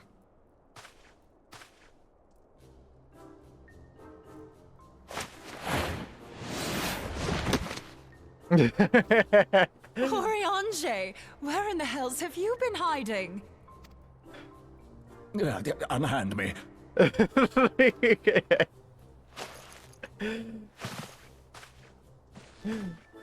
How come do you all lift it this up? way, and that's what you have to say to me.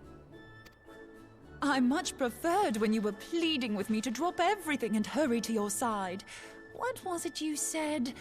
None save thee can satisfy this need. Oh. Oh no.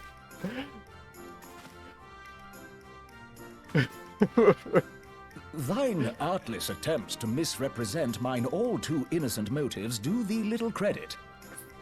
Boy. Mine intent, as well thou knowest, was but to impress upon thee the gravity of the circumstance. Lest thou doubt, a deiform entity shall shortly be summoned, save if thou and no other grantest my compeers thine aid. You still haven't found it, then? Your missing Aetherite? We have not. No. We know that Iceheart teleported to an Aetherite not far from the first. Yet even after careful analysis, we could not locate the second beacon. We now suspect that the heretics destroyed the second Aetherite to impede our pursuit. Our allies continue to scour Snowcloak for Iceheart's sanctuary, but we have no guarantee that they will find it. Yet it must be found, for even now Iceheart prepares to call upon Saint Shiva. I'm sorry, but if the Aetherite's been destroyed, then that's that. Although, you're absolutely sure she used the first Aetherite, are you? She didn't just use teleportation magics? One of our own bore witness to her escape. I can say with absolute certainty that Iceheart used the Aetherite.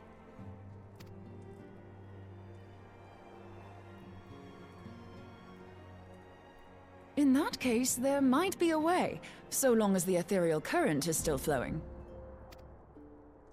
Truly? How? We use the current to recreate the beacon. As you know, Aetherites are a bit like lighthouses. We use them to reconstitute our physical forms when crossing the ethereal sea. Without them, we'd lose all sense of direction and our essence would dissipate. However, we don't rely solely on these beacons. There are currents of ether which flow between them, currents which help guide us to our destination. Now, these currents will gradually dwindle away to nothing if an Aetherite is destroyed. But if even a sluggish flow remains, we could theoretically use it to direct a surge of concentrated ether towards the void left by the beacon, and thereby fill it up again. Like opening the floodgates to fill a dry riverbed. Though, correct me if I'm wrong, but would we not need a veritable reservoir of ether? In concert, we might manage to channel a sufficient volume, yet that is not my chief concern. That's where they just changed the Thancred's voice actor. To direct the flow of so great a volume of ether with the requisite precision would be a nigh impossible task in itself. I barely succeeded in facilitating travel to an unattuned beacon. That which you describe sounds considerably more difficult.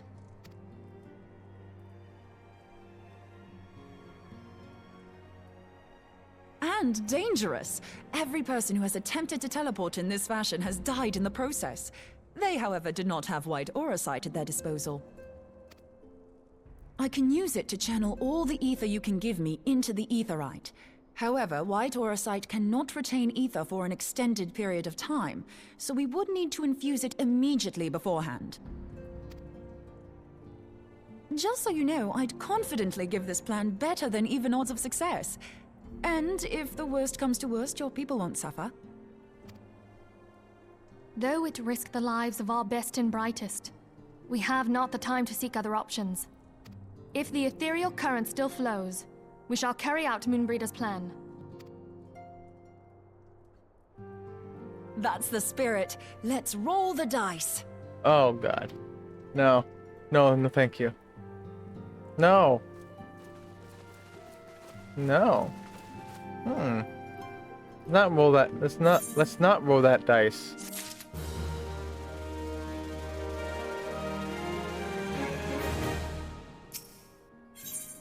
The instruments of our deliverance. A plan has been devised, and Minfilia would have it carried out without further delay.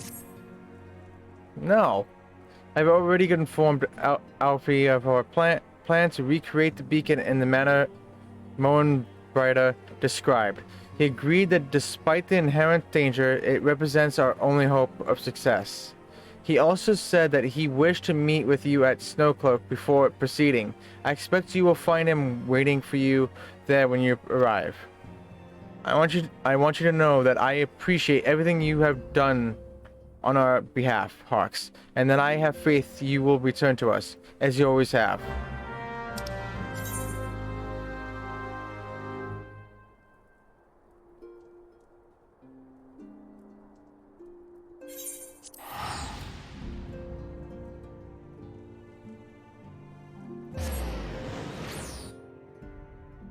So would there be a dungeon here or not? Because this one says the Afar Amphitheater Hardis unlocks here. I presume it's just a reward for beating the quest. I don't think they make you do the hard variants of stuff.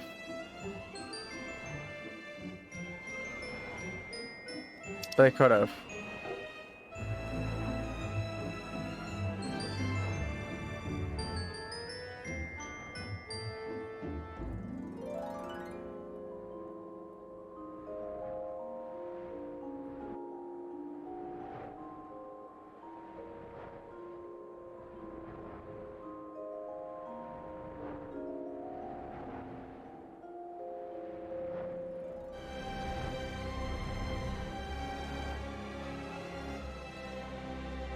I'm hoping I can finish this patch. Get one patch closer to Heaven's Ward.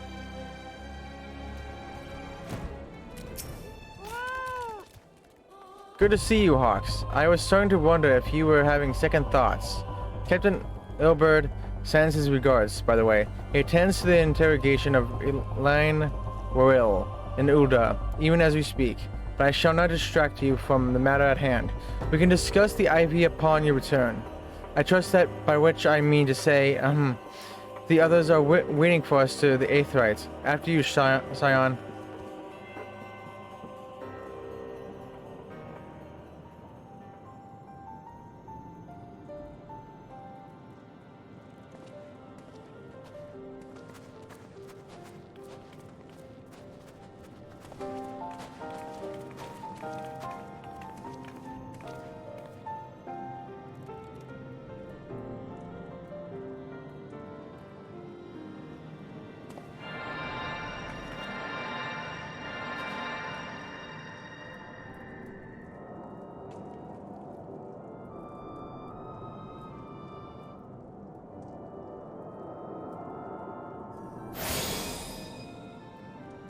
There, it's ready.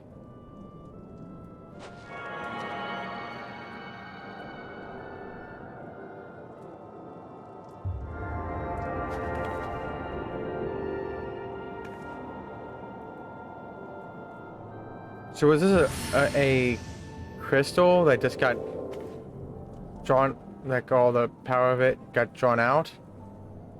I wonder what happened to it. Ha, it works. I think. Try attuning to the aetherite now.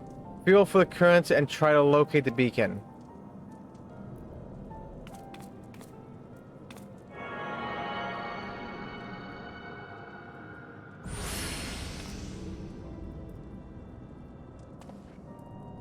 We've done all we can, Hawks. For now, let us withdraw. When your final preparations are complete, you must seek out the beacon we have created. If, by the grace of the 12th, you arrive safely, you must stop Iceheart before she summons Shiva.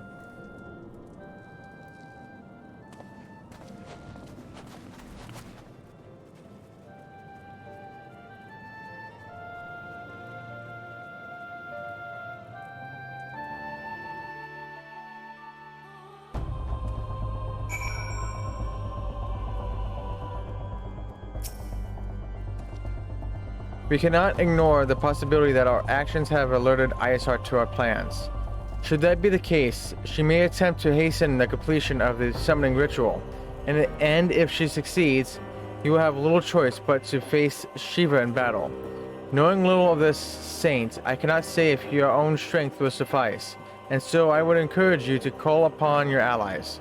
Some may have reservations about wagering their lives on the success of Moin Brida's experiment, but others will surely agree that desperate times call for desperate measures. But before you assemble your party, pray speak with that knight. I believe he has a message for you from Sir Americ.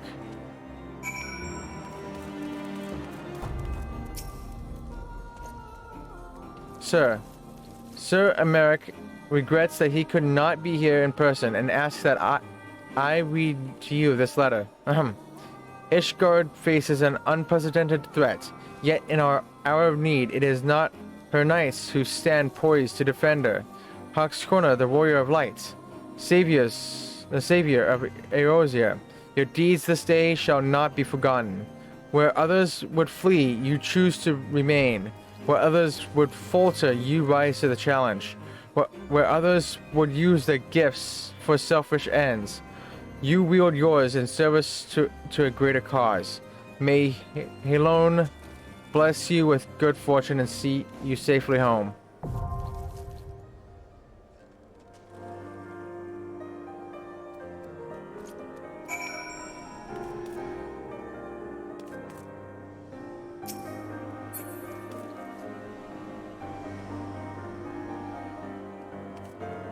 Oh, so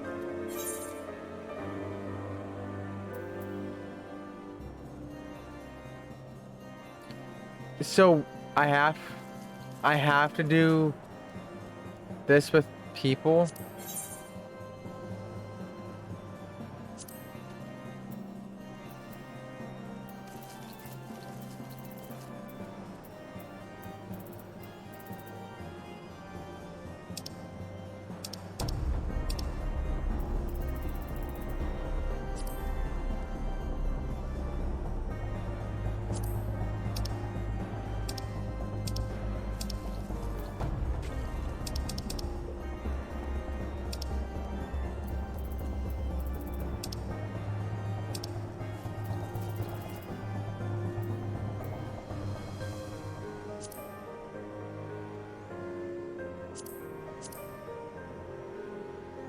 For as long as the nation has warred with Jovania, there have been Ishgardians who instead chose to ally themselves with the dragons. Shiva is said to have been among the first, hence why the heretics revere her as a saint. That Iceheart and her followers intend to summon Shiva with the crystals they have stolen is plain. But is this unprecedented act even possible? If so, then Ishgard, if not the entire realm, is in grave danger.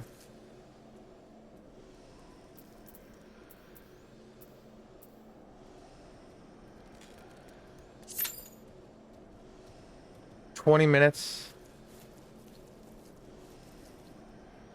Really? Can't use NPCs for this?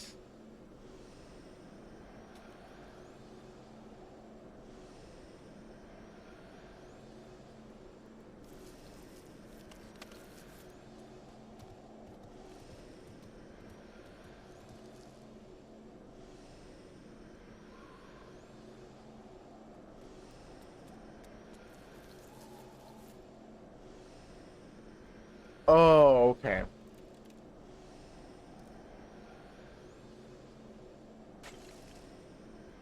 They should make NPCs for raids too.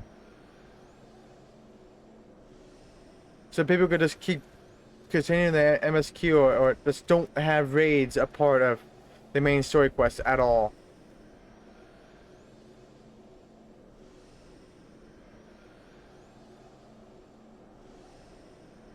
In case, you know, it's completely dead. Because how about if no one's playing this?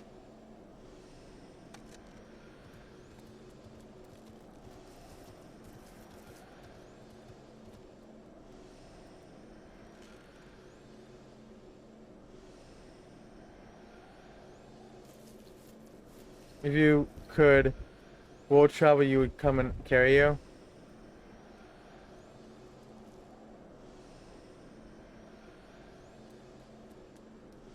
Can I come to Kraken?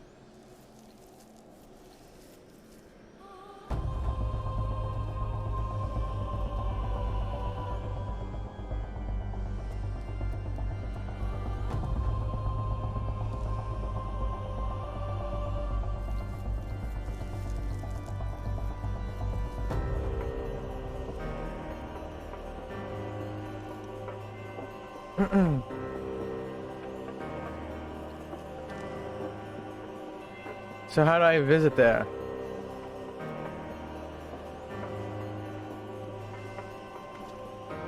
How do I visit it?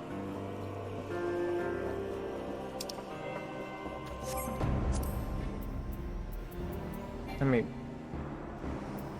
No. Duty. Finder and...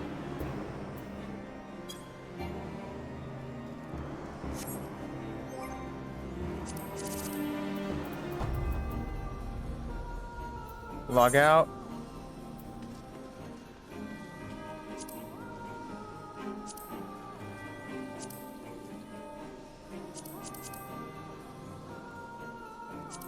Why? I say okay.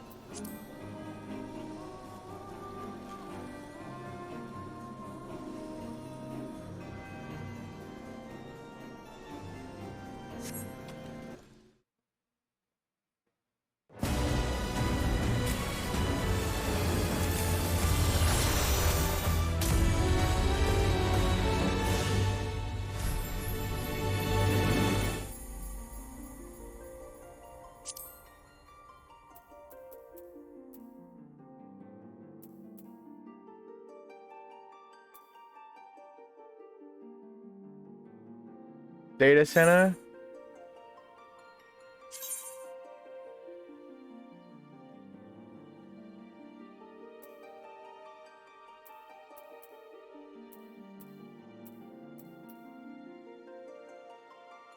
Dynamis. You say Kraken, okay.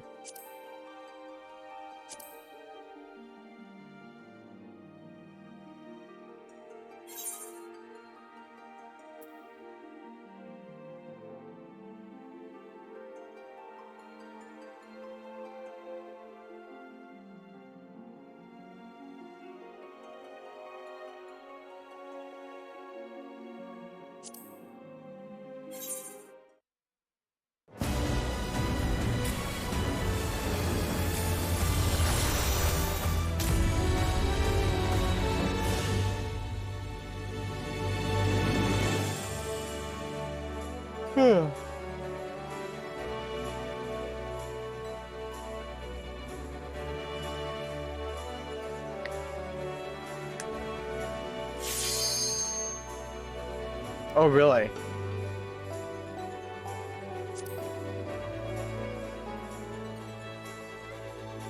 That's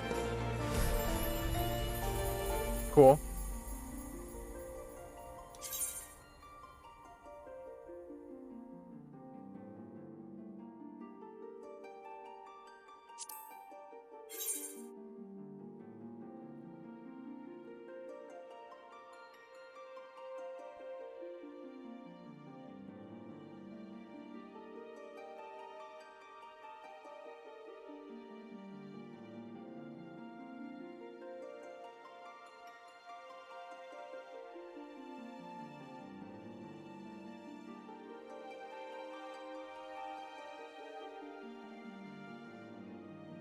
Huh.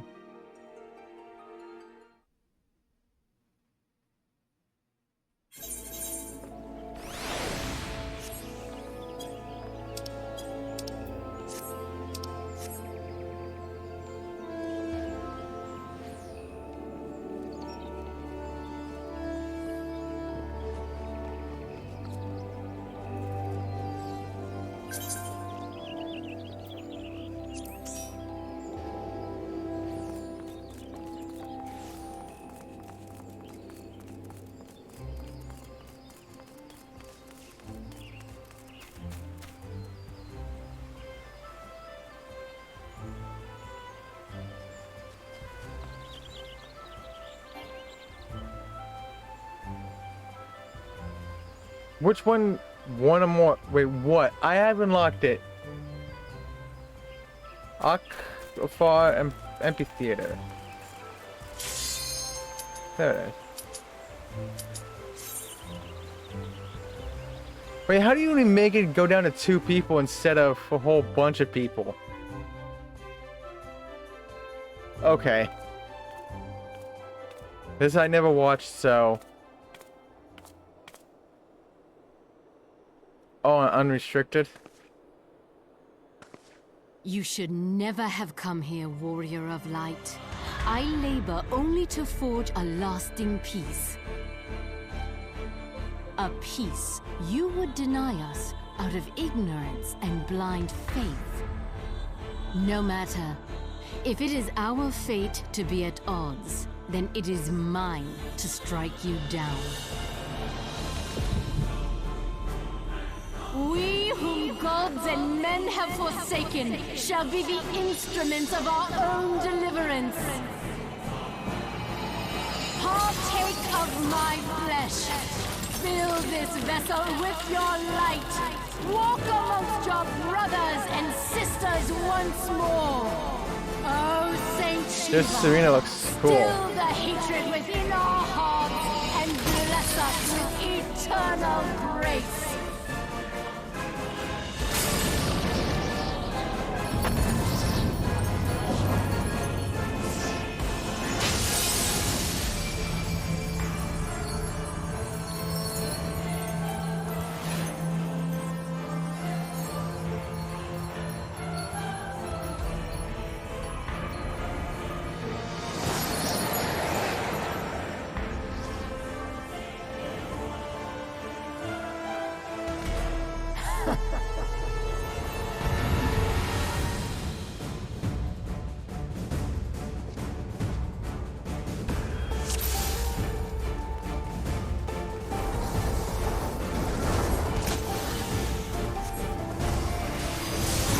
Oh, right. Oh my god.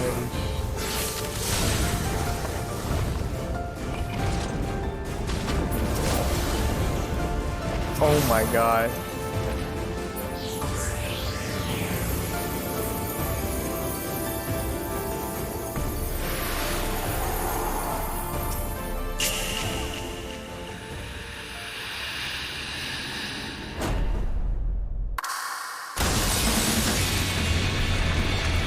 They didn't do nothing to you. Holy crap. Oh my goodness.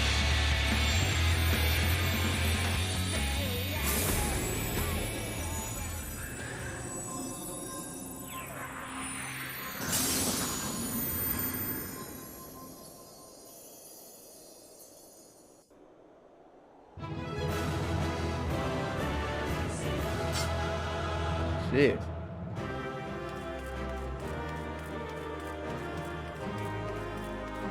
Wait, where's the exit? Oh, there's the exit.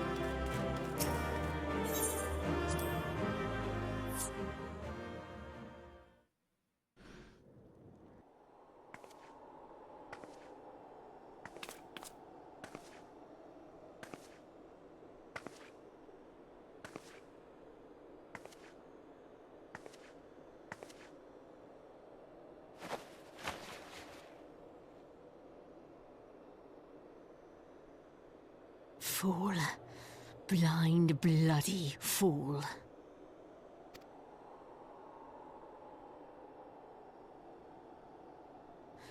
You, of all people, should understand the suffering war begets. That no sacrifice is too great if it brings an end to the violence. Mine is the righteous cause.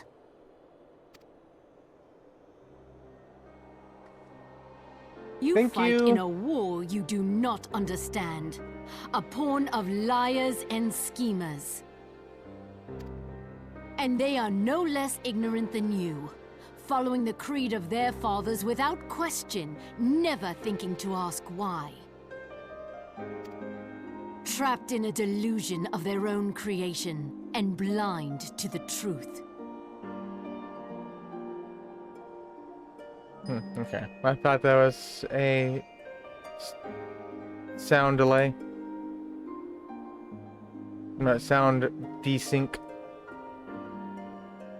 Warrior of light, redemption is not beyond us.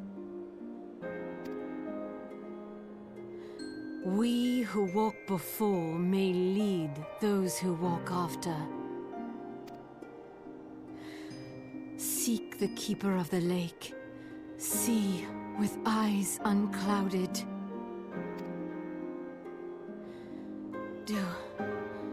Do not squander Mother's gift.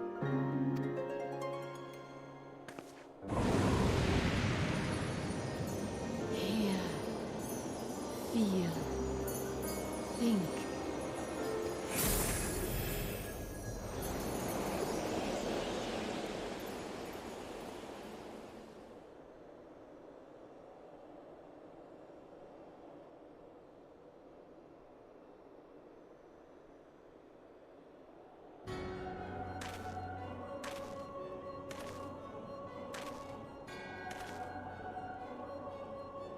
And so the vessel withdraws, a predictable outcome. Nevertheless, La Habrea will be pleased. How unfortunate.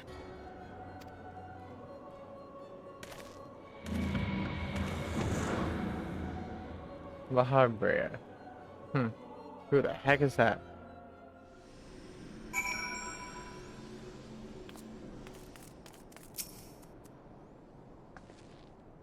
By the 12, you're alive. I mean, of course you're alive. Why wouldn't you be? Isar did what? And you're certain about that, are you? Gervanians are skilled with glamours, after all. Look, if you say that's what you saw, I believe you. It's just that I've never heard of a primal being summoned like that before. Are you sure you're not injured? Head trauma has been known to cause hallucinations, you see. No? Fair enough. I was only asking. But thank you, Bruce.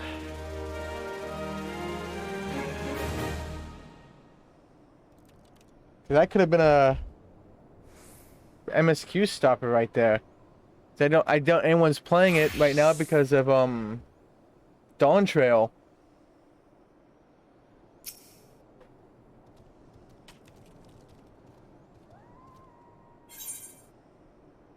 Or everyone already passed it and heading to Dawntrail. The road less traveled. Moonbrighter remains unconvinced that you have not sustained a head injury.